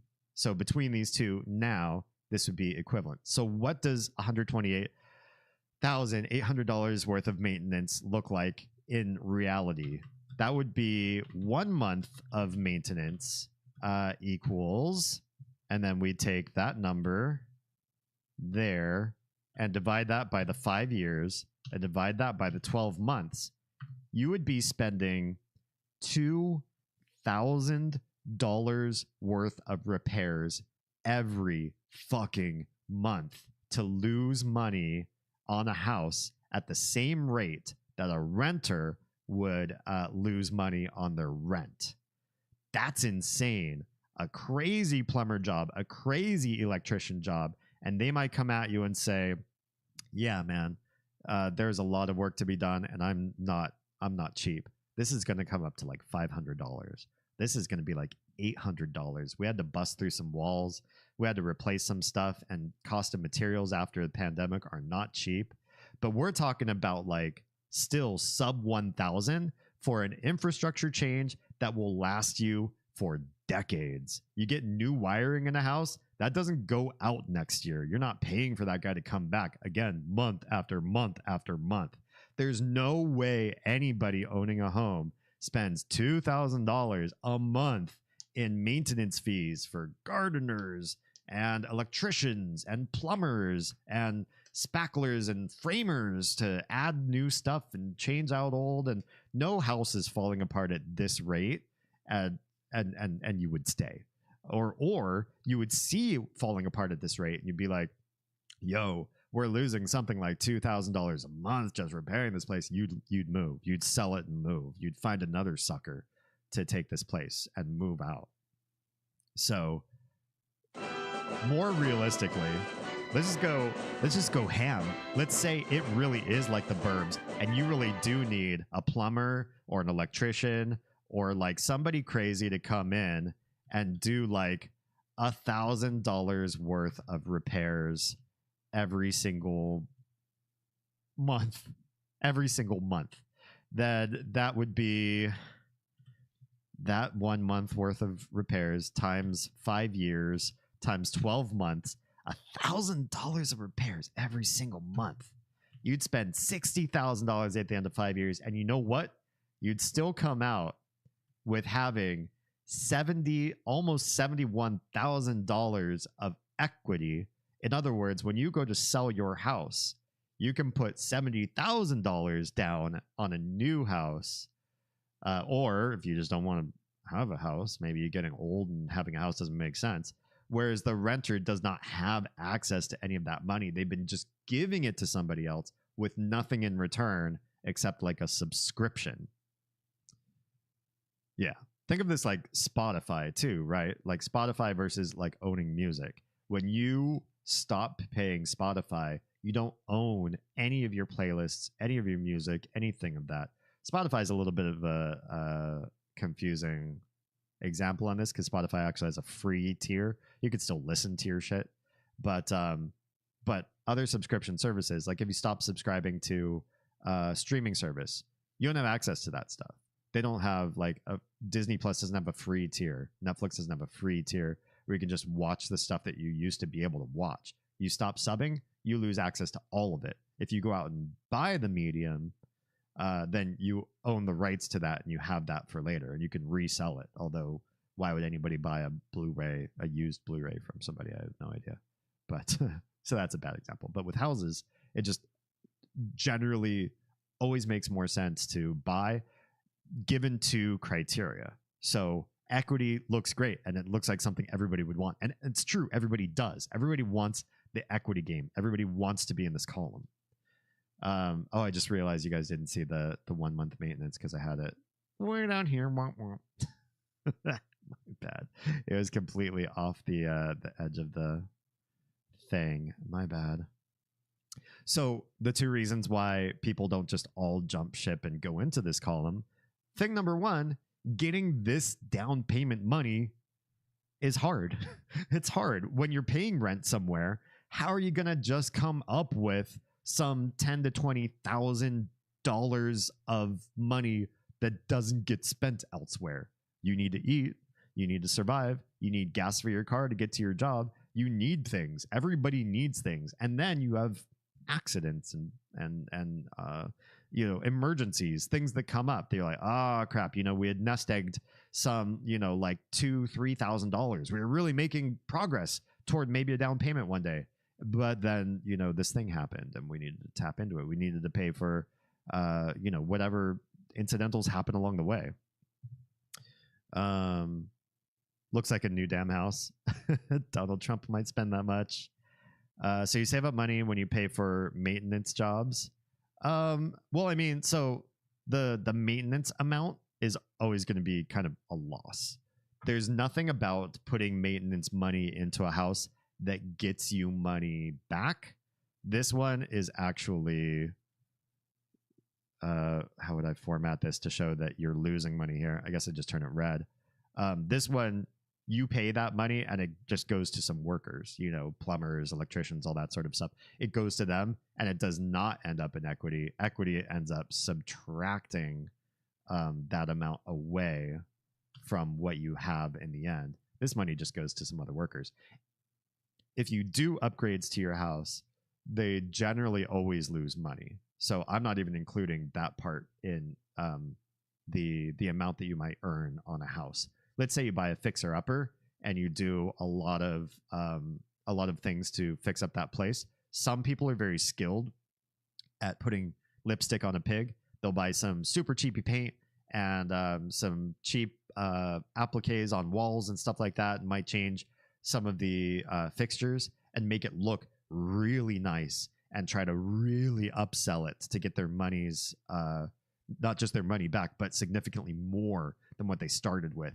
But there's a skill involved in finding the right kind of house that doesn't drain your finances to do that. Most people, if they do like an addition or some updating or repairs or change out windows or new paint or whatever, that kind of stuff, usually you don't get that money back. You might get some of it back. You might be able to say, oh, we can increase the cost of our house by X amount because it looks newer and fresher. But you oftentimes won't recompensate, or you won't compensate yourself all of the money that you put in, not to mention the sweat labor equity that you put in of actually working on your house. Because most people to get that kind of money back do that work themselves. So you're doing unpaid labor and then you're paying for the material costs for that kind of stuff. And then it doesn't necessarily increase the value of the house, the amount that you put in necessarily. Either way, it's still a pretty good deal to go purchase as opposed to rent. And your car decides to fall apart. Yeah, another big emergency problem. If you replace an old broken roof with a brand new roof, it costs you money, but increases the selling price of your house later. Yeah, and those kind of things, like the metrics as to whether that actually turns out net positive or net negative for you in the end depends on the market you're in, how well you can adjust the price, like what sort of things you can do based on the new. You could try to convince buyers like, hey, it costs this much more because there's a brand new roof that you won't have to replace for X number of years. It's like a 35, 45-year lifespan roof. So you put that into the cost and you tell people that's why it costs what it does or whatever. those can be perceived as an investment. But the 2 reasons why most people can't just like jump into this column just for shiggles, just because it ends up netting better in the end and becomes transformational. In some cases, owning a home becomes generational wealth for people. And so if you can't own or don't own, it becomes generationally debilitating for your predecessors and for your descendants and their descendants. I kept saying the wrong word like 5 times. Here's number 1 problem: getting this money. And number 2 problem is this column gives you flexibility. Some people, some good number of people, don't have the foresight to know where their next job is going to be, or don't have the family ties to one specific area, and are really trying to look out for bigger and better. Maybe where you live, the job opportunities aren't there. And if you ever do want to jump into the buy column, you're going to have to move. So you can't just stay where you are. Maybe it's up in the air. You're staying around family because you have an elderly family member and you want to be there for the rest of their life. But when they pass, things might be different. There's a lot of reasons why renting and the flexibility thereof makes sense for some people, or you're shoehorned in because you can't afford the down payment on a purchase. And so like rent isn't just something that a bunch of people do because they're dumb about finance. There are so many more factors involved that force your hand to stay in the rent column. And maybe one day buying will be, an option for those people. And maybe it won't. Either way, the housing situation in our country is bad. And for anybody with flexibility to look beyond just the borders of the US, they have more opportunities available to them for having that flexibility.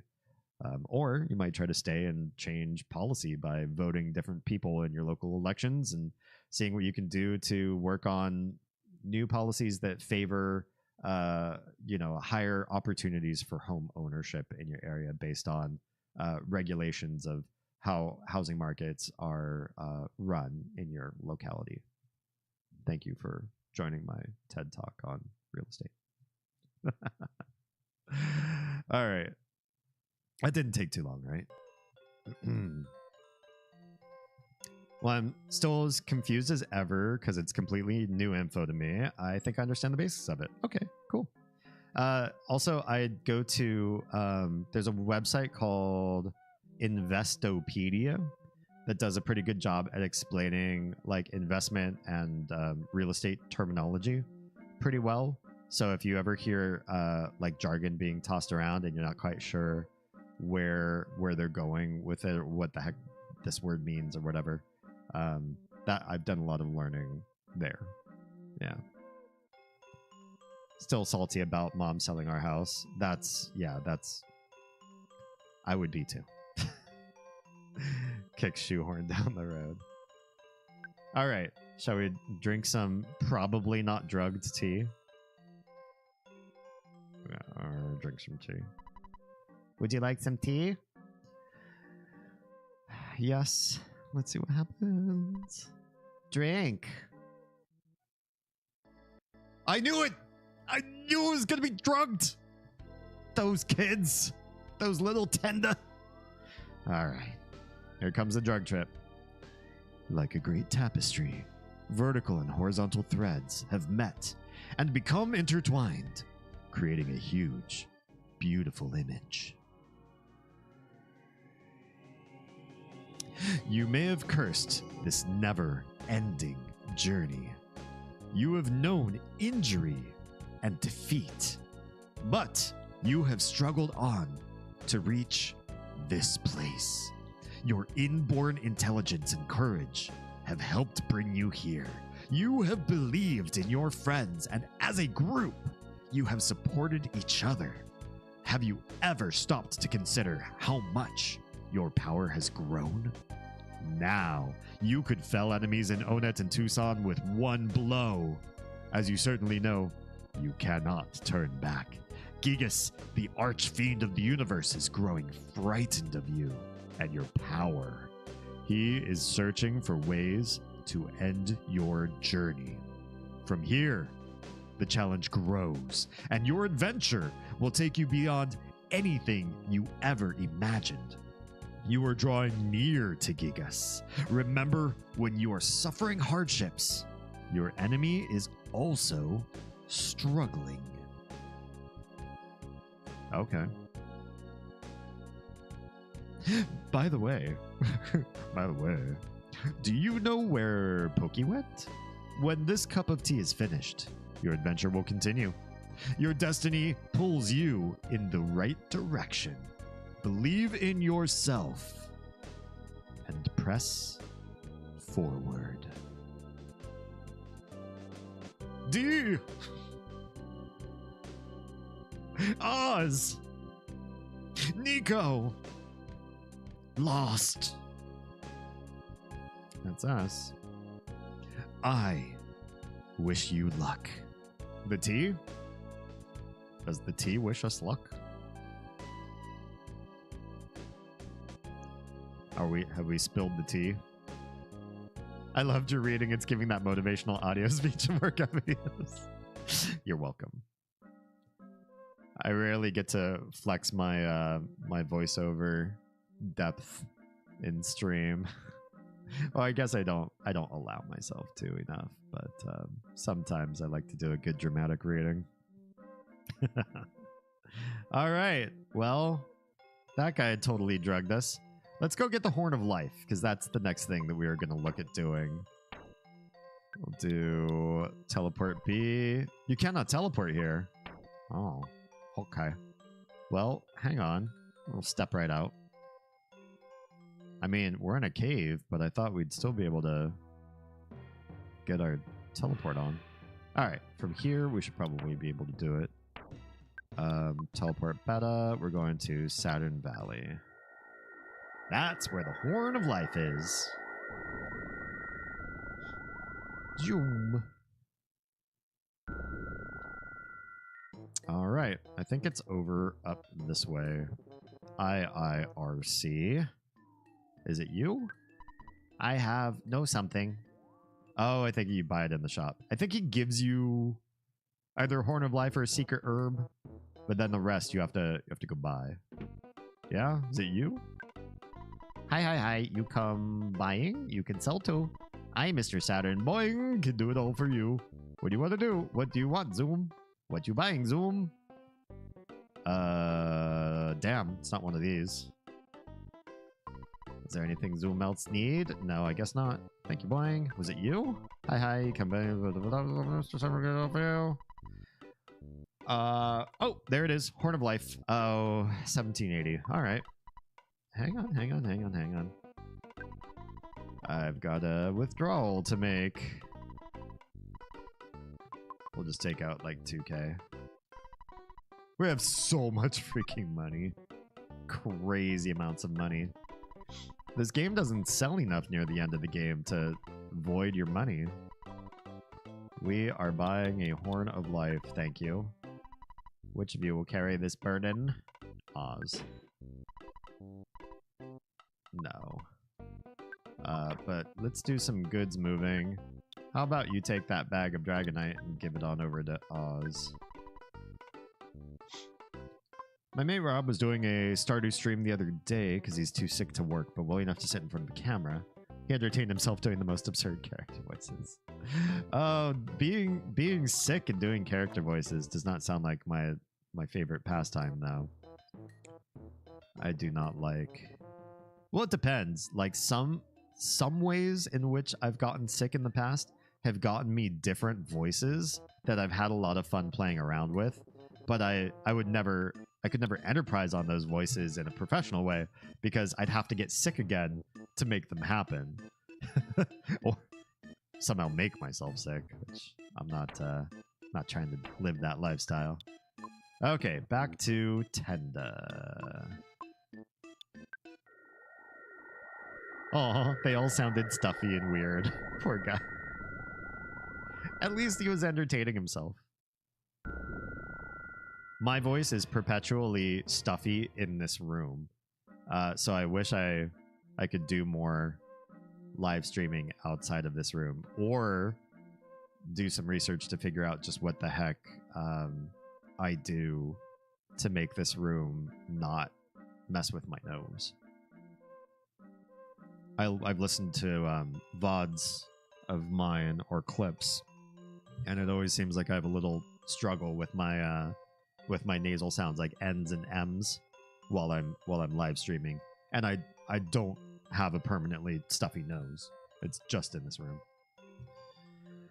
which sucks. I like the Horn of Life. Give me the Horn of Life. I give you something. Look at the list. What do we give the Horn of Life? I will. Entertaining himself and making money. That is true. That is true. Yeah. At some point, I wish to do the same. Here's the Horn of Life. Okay, I give you the plain roll. No! You happy, I happy. No, I thought I got to choose. He just gives it to you at random.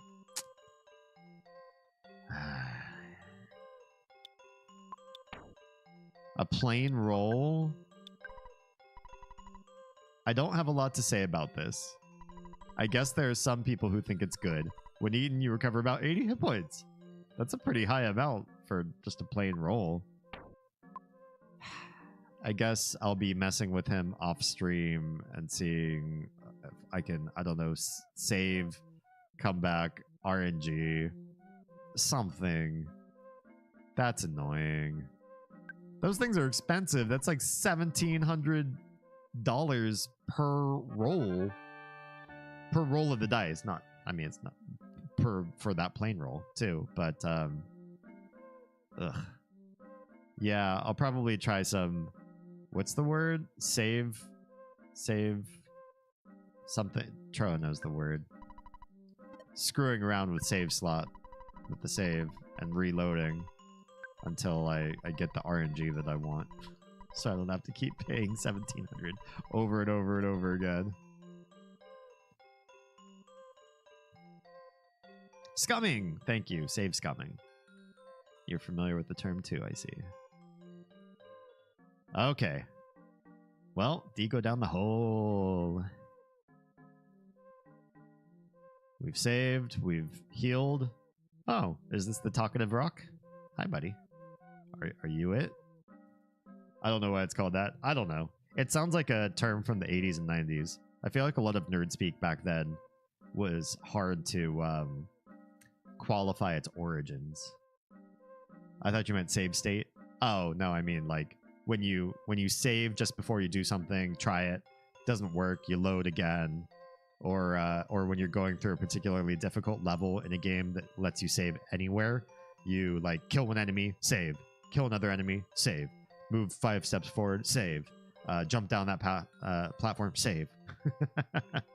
Yeah, this is like using saves to act as like a, I don't know, like when you go on a rock climb and you like clip in your cable like every few moves so that if you fall, you just fall a short distance. Yeah, that's what save scumming is. Good evening. I'm a talking rock, but the rocks around here don't talk too much. The rock that talks the most is deep down in the labyrinth a ways ahead. Wait, there are talking rocks like this guy in the movie Labyrinth. Interesting. In the lost underworld. Don't forget to talk to the rock. It's important. Okay. This guy's not even the rock I want. Okay. Well, thanks, other rock. Are we going to get myself killed right now? There are dinosaurs down here, right? I'm going to die. First dinosaur I meet is gonna like clobber me. Hello? Uh-oh, there's down there. But there's over here. Oh! Red guys. Okay, those aren't dinosaurs though. Hi! Oh, they're swarming! Hi, Fabi. Fabi. I don't trust you, so I'm gonna fire all of you. And you, actually, I could do more damage with the Hungry HP Sucker than anything else. Or the Heavy Bazooka, maybe. Oh, that's only on one? Yeah, okay. HP sucker it is. Alonzo, what's going on? Hey, how's it going? Greetings for playing Earthbound.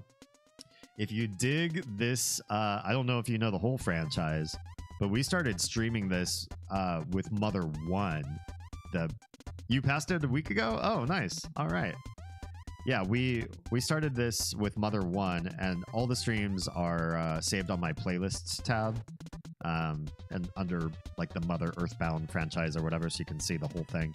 We beat Mother 1, and I was like, well, now we've got to play the rest of them. So we're in Mother 2, and once this one's beaten, we'll probably also go into Mother 3. Yeah. So was this your first playthrough, or have you done it before? Wall of text. Oh, wait. What's the wall of text? Oh, something you were trying to paste but didn't paste. All right, let's see how this goes. How much hit points do you think all these guys have? Oh, never mind. They're apparently super low health. I thought we were gonna have a way harder time. That wasn't even Fire Omega. Here I was so worried. All right, well, that's not so bad.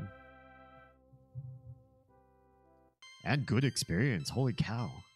Offense by 3, defense by 2. Good stuff. Speed, hit points by 2. The rest of it. We defeated all the Fabi. Oh, there's another hole over there. Okay, is this just one Fabi? You guys are a lot scarier when you're in groups of 5. You are not scary. Oh, shit. Well, bye.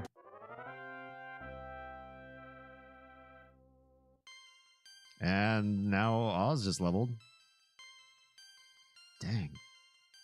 Okay, that was a good level. 13 PP. They gave me much experience. Yeah, these guys are awesome. I was considering just hanging out here with the Fobbies. They look like evil Tendas, but like short. Twitch is just not letting me paste things. Oh. I still haven't seen what these guys do either, so that makes me a little concerned. Like, watch when they actually attack, they do like 200 points of damage per hit. You just leveled? Damn. Offense by 5, defense by 2, guts 2. That was a great level too. Okay, there are a lot of ways. This looks very, very mazy because there's a hole. There are 2 ladders. And we're still going in a completely different way. Ooh, nice background. I don't want to use fire on these guys.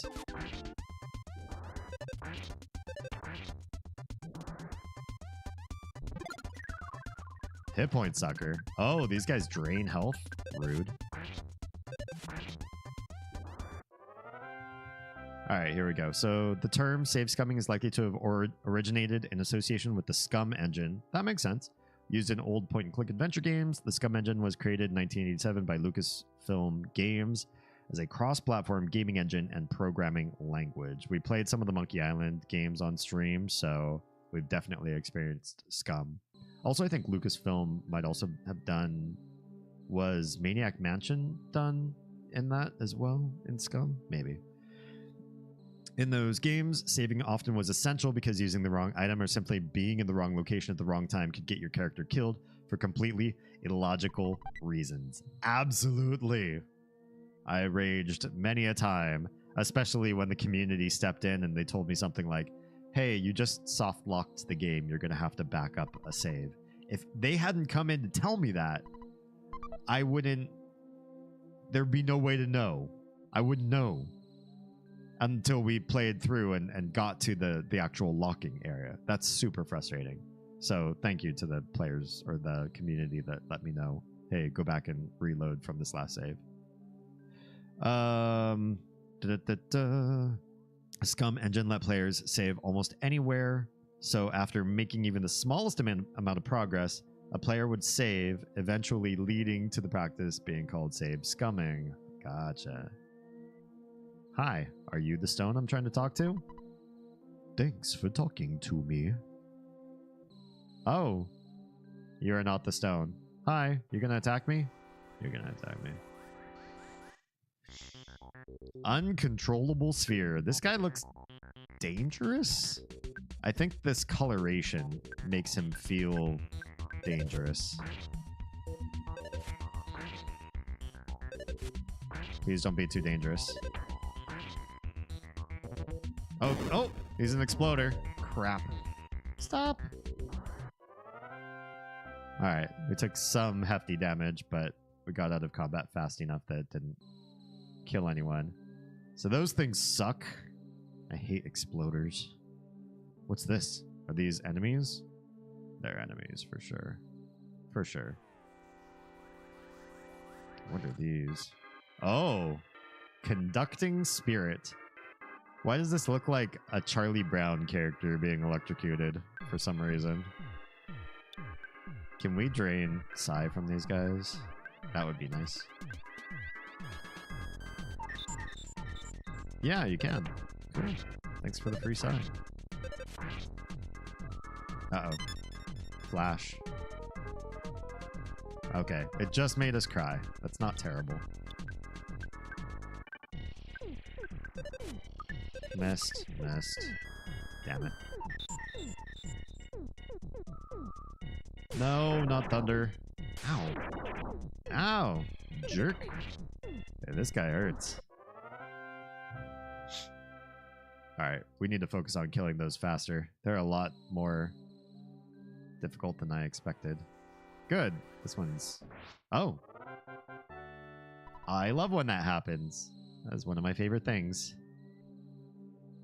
Man. This looks dangerous. Are you good? Both gonna come together in a fight? They are. It's fine. It's fine. Oh, a spinning robo. Hi, buddy. I super don't trust the conducting spirit, so we're gonna kill that thing first.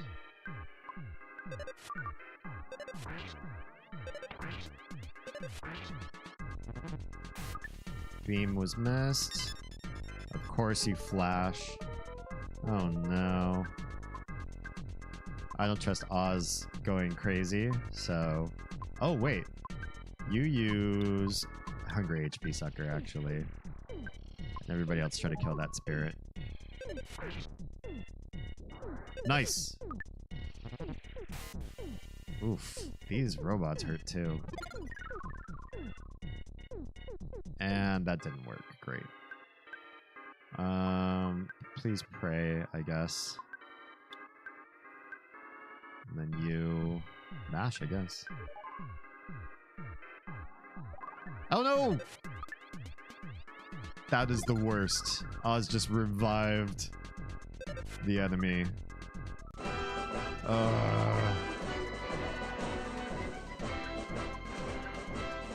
This is awful. Oz is still crazy too, so I really don't want to do anything involving her. I do not like this. You know what? Starstorm.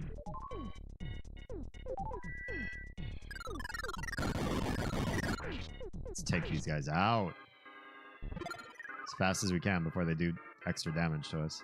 Okay, Robo's destroyed. This guy's gonna get thunder off on us. Lovely. Lovely. Kill it quick, kill it quick, kill it quick, kill it quick, please. No! Oz hurt herself. I forgot. Don't attack with Oz. Ugh. Lost a lot of health in that. But we got another level. Alright, this place is kind of brutal. At least we're close to a place where we get free in-stays, but... Rock candy? What does rock candy do? I don't recognize that. When you eat this, it will increase speed, guts, vitality, IQ, or luck? Dude. Can we use that then? Let's use it on D. Let's see what happens. Speed! Okay, that's good. D was actually...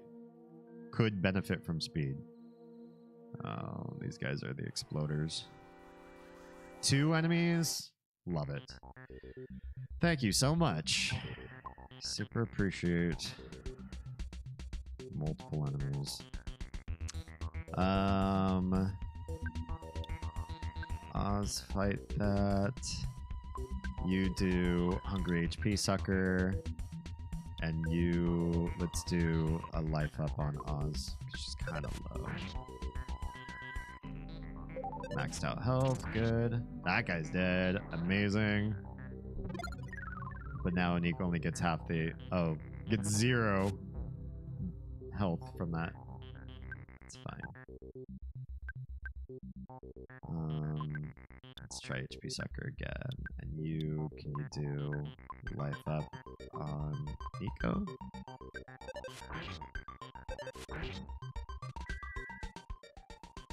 Maxed out. And then he uses the HP sucker. Whoops. In that order, it's not that great. Actually, I just negated the heal, which is awful. Well, there's the explode. Get out of the fight, get out of the fight. Yeah. Experience is good, but man, this is a drain on our PP.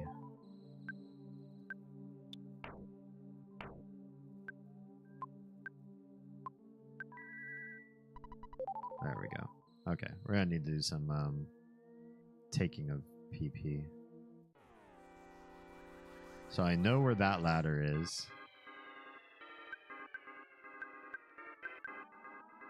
Let's just have everybody try to attack it. These guys aren't worth keeping alive. They do too much damage. No! Why is everything attacking lost? He took so much damage.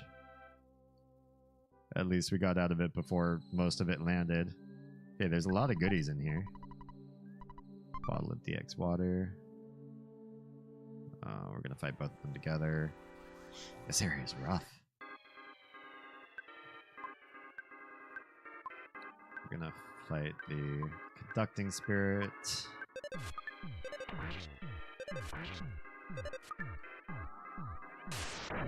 Thunder Gamma? Oh my god. No! No! Stop!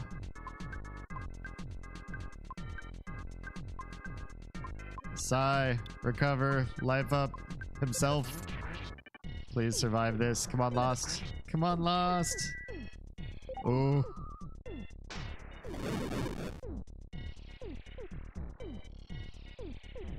Brutal. Brutal amounts of damage. Alright. There's nothing for this but to attack him. Wait. At least we could do some recovery here. PP back. That's not terrible. He gets more PP back. That's probably the last. Yeah. Ugh. Ugh. Oh, so much damage. I need better defensive items, but I haven't found the shop to get them. Wait, where does this go? Is this the way out? Oh! These little guys. Okay. What can we do here? Can we get our recovery on from these guys, actually? Because that would be pretty fantastic if we get good psi from them. Yes, yes. And health? Reasonable health from everything. Now we're gonna see what they do as attacks. Brain shock, psi magnet, brain shock. So if we could just protect ourselves from psi, they wouldn't be that big of a deal. But I don't think that's gonna happen. Hungry HP sucker. Let's do another psi magnet. That guy's dead. Real dead. Oh no! We all slept. Oh, this is so dumb. I hate... Oh great, they wake up and we don't.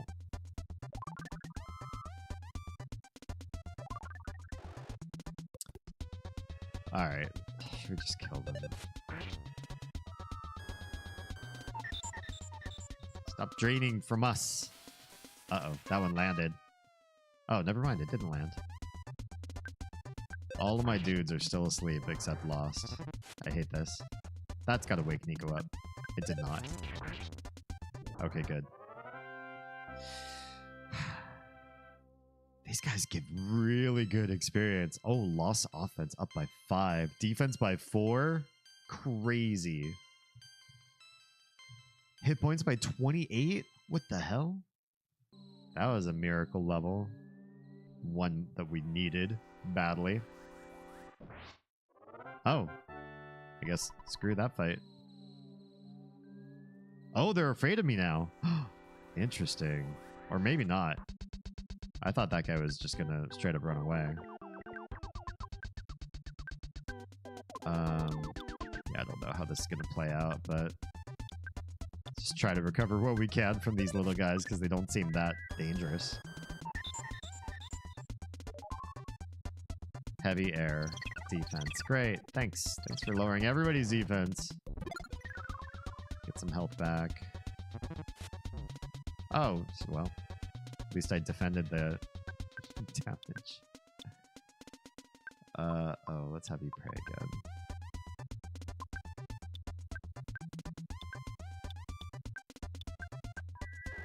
Take what we can from these little guys. They're not too much of a threat. They're definitely saving us a trip to the inn. All right, do we go down there or do we keep going? It's a your place. Oh, but first let's get this. There's a rabbit's foot. Wait, what does a rabbit's foot do? Is that like luck up or what? Must be equipped on your body. Protects you from paralysis attacks. Increases your speed in a big way. In a big way, because that might be kind of nice. Let's try it on Oz and see if it's awful compared to what we would have on us. Where do you put it? Body? Oh wait, I'm looking at the wrong freaking person. Oz has it, right? Arms? Body. There it is. Defense goes down, but her defense is already really good. Maybe we want this. Maybe we want this because it would be like really... She's like our heavy hitter. Let's try it. Alright. We're gonna fight you first before we go to the thing. I guess so. Maybe. We can get just a little bit of a top off on everything. Let's just have you defend. I'm skeptical to make you pray. Just have you defend too. Defend, and then you use some life up. Well, I wish there was a life up for all.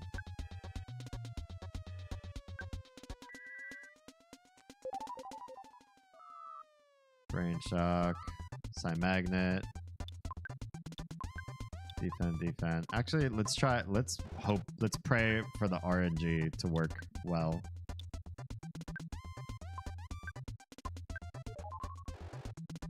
Dazzling light. Oh, good. Crying. Great. Thanks for the crying. Really wanted to cry. They have HP suckers, but didn't work. Okay, cool. Defend. Pray something good this time, Oz. I swear to God. Defend. Psi. Recover. Beta. Nico. Max out. 42, 52. Okay. That's fine. Didn't work. Defend. Pray. Defend. Now we gotta do some magnets.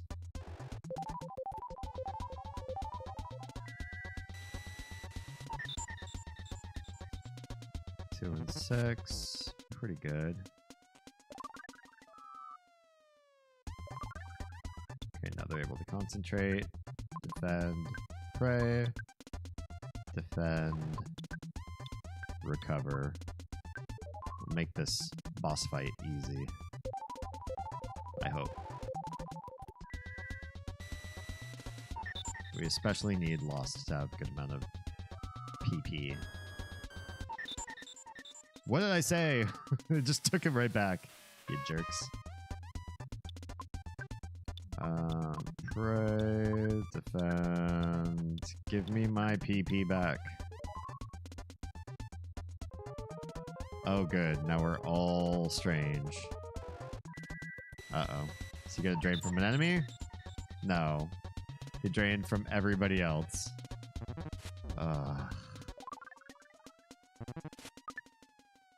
Awful. Garbage prayer.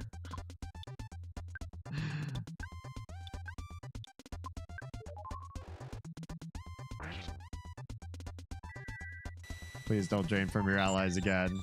No, he did it again.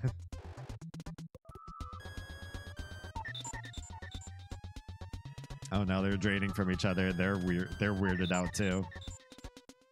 Damn it. All right, you know what? Oh no, D is still crazy too. I can't have him doing anything like that.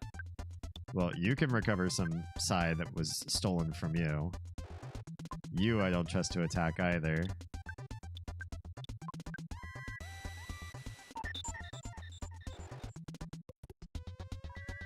Please work on the enemies. Damn it. Swear to God.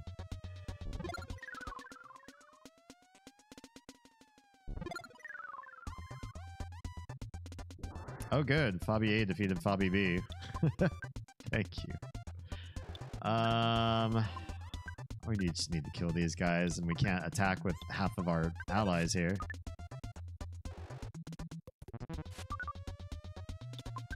I'm super afraid to attack with them because they do such high damage to each other. But Oz is crying.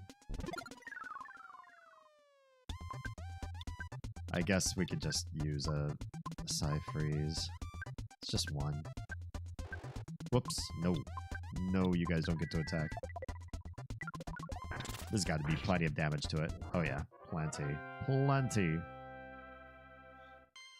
And Oz levels. Nice. Okay. It's kind of a throwaway level, but it's fine. Alright, let's talk to this thing. You finally got here. This is the 7th, your sanctuary location, but it's mine now. Take it from me, if you dare. Here we go. Let's see how this goes. What is this thing? Well, we're gonna attack it.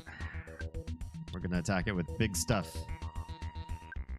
Let's give it a biggest freeze we got. And then use Nico to spy, because I always like to know what's going on with the bad guys. And you do a shield.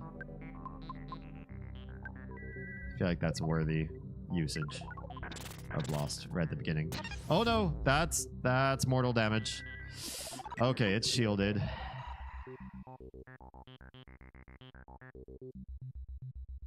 Not lovely. Does not have oh man. Oz is dead. Oh, Oz deflected. Okay, so that was bad. I forget if this heal resurrects. I feel like it does not. Let's just have him fight again. Nico doesn't really have much of anything. Counter Psi, actually, that might be really helpful. Let's see if it works. And you have got the good healing. Oh, I know. The other one does count as a heal. But this one counts as a heal and full health. Do we do that? Is it worth it? I think it's worth it.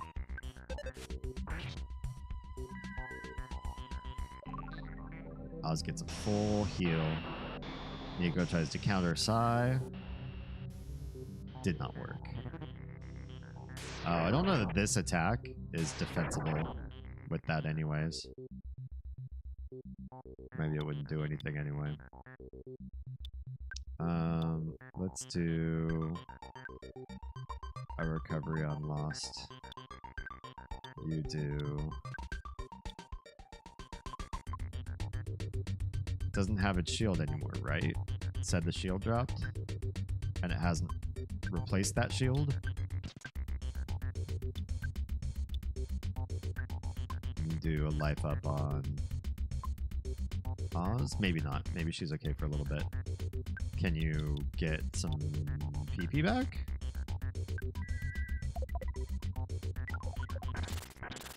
Yeah, killed the shield. Cool. I remembered that part right. I was a little bit nervous. Oh, that sucker was amazing. That brought all of Nico's health back. Franklin badge, reflecting damage back to it too. That's pretty fantastic. Okay, you do... Should we even do a bash? Or should we do something else here? Can we try a crazy amount of damage through sword? Maybe not. That's a lot. Ah, let's try it. What the hell? You give the ultimate freeze. You do hit point sucker again, because that was amazing. That was like 500 plus damage in one tool. And you... I don't know, man. I guess we could do more Psi Magnet, because if this guy has enough PP, he can keep everybody else alive. How much health do you think this guy has? We're doing big damage. Big damage right now this round. 500 plus there. 400 plus there. And then Nico right here. 200. Okay, so it does less. I think that means he's dying, though. That was it. He killed himself. The Franklin badge on Oz deflected his lightning right back at him. We did pretty good. We didn't even lose a whole lot of PP. Really. D can't get his back, though, so we might want to go back to the end. Oh, that was good. 65,000 experience, too. Jeez. D levels. Some hit points in PP. Nico levels. Ooh, good offense. And max hit points by 23. Man, Nico really needed that. The nerd. Okay. Oh, I don't have to go back to the inn, right? Whenever you unlock these places, they usually give you your health and PP back. Oh. Hi. This is interesting. It's like all glowy walls on a matrix. Will they show me an image? Wait, how far do I go for your place? For my sanctuary? Oh, here it is. That's the replenishment sound, I think. I think we get all of our stuff back. I'm D. It's been a long road getting here. Soon I'll be.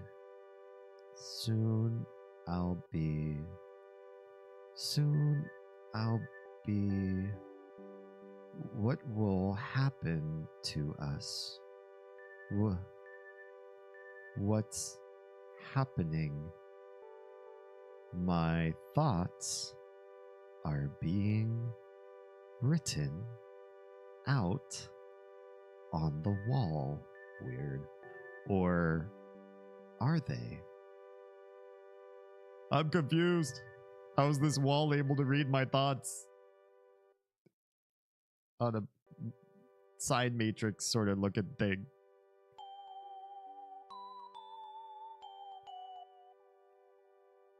There's more of our song that we're building. I think we only need one more your place. D saw a vision of his father holding him. Oh. D Soundstone recorded the melody of Lumen Hall. One of the best things I think I've ever done as a parent is I have a smart album in my Photos app that puts together anytime you can see my face, Oz's face, or the kids' faces. And then I made that smart album cast to our TV so that anytime the TV is on and there's nothing playing, which is we don't give a lot of screen time to the kids for reasons. They get to see their memories, and so they get to see themselves as babies often, and one of us holding them or playing or burping them or whatever. All the things that a lot of people sort of don't remember about their youth, they constantly visually reminded in bits and pieces. And I don't know, our oldest is 5 now, and I ask her, like, do you remember 2? So most people don't remember 2. And she's like, I remember that place. I remember going there. I remember playing on that. I remember seeing this and that over there. And a part of me wants to believe her. Part of me also kind of thinks maybe she's just making it up because kids make up a lot of stuff. But I didn't grow up looking at my life chronicled on a TV screen most of my life, reminding me of things so that I can't forget. Maybe she can actually remember times when most people don't have memory because of that. Makes me curious.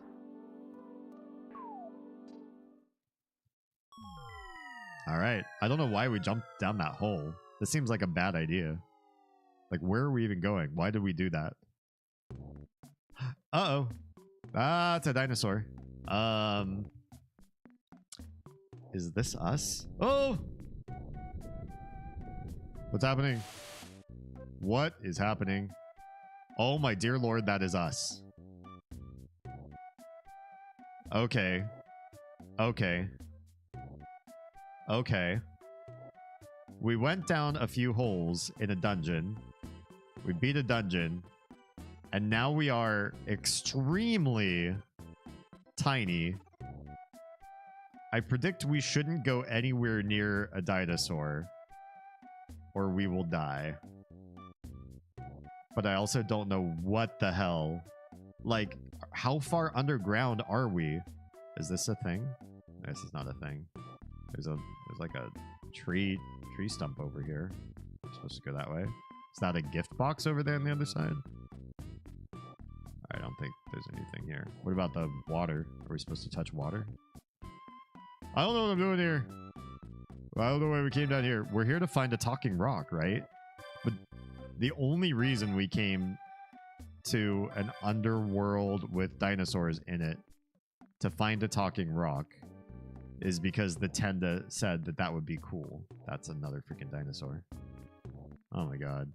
I'm so nervous about them. What if they're friendly? Should we find out if they're friendly? I don't remember the last time we saved. I'm kind of scared to find out if they're friendly or not. That actually sounds like maybe a bad idea. Yeah, that guy looks all too excited. Can they see me? Oh, we can't go that way. Oh my god, I'm gonna have to go past one of the dinosaurs, aren't I? Oh! Is he aggro? Okay, there's nothing underneath him. Oh shit. What is that? Oh god, another one spawned. It's well, it looked like it was coming after me. Can I sneak past it? Ugh. Oh shit, they're aggro. Oh shit. No! Oh, I'm fucked. You engage the wet nosar. We're so tiny. Maybe this is okay though.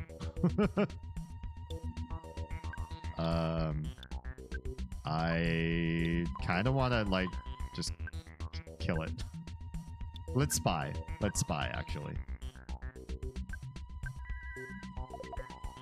How brutal are these things? 420? Okay, it survived that. Okay, it survived that. Offense 126, defense 172, vulnerable to fire. Oh god. Oh. Okay. They're not like insta-kill.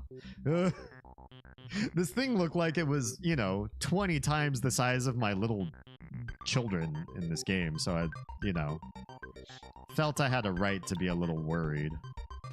Can we magnet from these guys or nah? Also, can I HP suck from this guy? Because that would be nice too. If it's an animal, this won't work. Yeah, it's an animal technically. Damn it. Oh god, he has a lot of health. And HP suck didn't work. Oh! Okay. Let's try one more time. Maybe it'll work. And this guy is gonna do life up. Okay. Okay. So they're not brutally heavy in hit points. They don't really give a whole lot of experience though. What is this? Little hole. Is that a thing? Oh! Ah! Don't come at me. God, it looks like he wants to fight me, but he doesn't know how. Can I check it? No problem here, it says. Why is there a weird hole here? Oh. But you can't actually do anything with it. Oh god, no! Oh, I think I turned around just in the last frame. So I didn't get it didn't get an attack of opportunity. Oh god, it's 2 a.m. and I don't have a place to save. Oh my god. I gotta find a place to save. We'll try HP Sucker again, and you recover life up on Oz.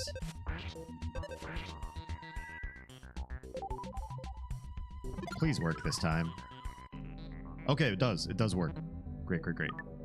Ooh, and he missed. Even better. They're weak to fire. I feel like I should use the opportunity of knowing that to attack it. Maybe I'll do crazy damage. It's pretty good damage. It wasn't as good as I hoped. When they say things are weak, I expect them to be like weak. That was a throwaway level. Alright, listen, I just need to find a place to save. It's time. I'm so nervous. This is all just like wide open terrain. Oh god, it's a different color. Different color. It looks like they're dancing to the music. That's kind of cute. But this area makes me super nervous. Wait. Oh, there's... Hang on. There's a treasure right up there. I want the treasure. First. And then we'll go and hopefully there's a place to save there. Brain food lunch. Okay. Ooh. I'm so tiny. This makes me nervous. What does it say? We should probably wait for the people to come back from cheap seats. That's fine. This is interesting. Everything I knew of Mother 1, this is so weird comparatively. I mean, Mother 1 was already really weird. But this game is like crazy. There's so much randomness. There's so many things that I just can't. Hard for me to fathom. It's a lot to take in. But this idea of being in like really, really tiny in a really large, you know, it's like a giant world sort of level, I guess. At least the monsters aren't like the one-shot you because they're so strong. But I was not expecting this at all. And I don't know why, you know, by the time you get here, or a number of places in this game, by the time you get to where you're going, you realize you're just following what some random NPC said. Like, oh, I think it's cool to go there, or wouldn't it be neat to travel here? And then you just do it. You're not actually on like a direct path to Gigas. You're just sort of a tourist everywhere. All right. In case of danger, evacuate here, the boss. Let us do that. Let us be safe. And hopefully that bird is a phone bird. It kind of looks like the phone birds from the Deep Dark or whatever it was called. You're strange, but you smell good. So I'll tell you a secret. Did you feel the earthquake a little while ago? I did. I even know what it is. You know, we have earthquakes all the time here. After an earthquake, the hot springs will erupt. Oh, it's not the hot springs doing it. I see. The blue springs are great for recovering health. Oh, okay. The red springs are perfect for healing paralysis or drawing out poison. Okay, what about getting my PP back? Because I could use that. The bird right there says strange words like hello and click beep beep beep. Perfect. That is what I need. Ring ring ring. Yes, please save. We're at 300, almost 350k in the bank. Holy cow. Yes, please record. Alright. Interesting. What an interesting turn of events. And why? I have no idea why anything happens the way it does in this game. But it does. It happens this way all the time. Thank you so much for being here with me tonight. It was a lot of fun. I hope that we have more opportunities to do stuff like teaching of like finance and diet and other scientific things, just ways to life hack or run household. I'm really kind of lit up about those sorts of topics.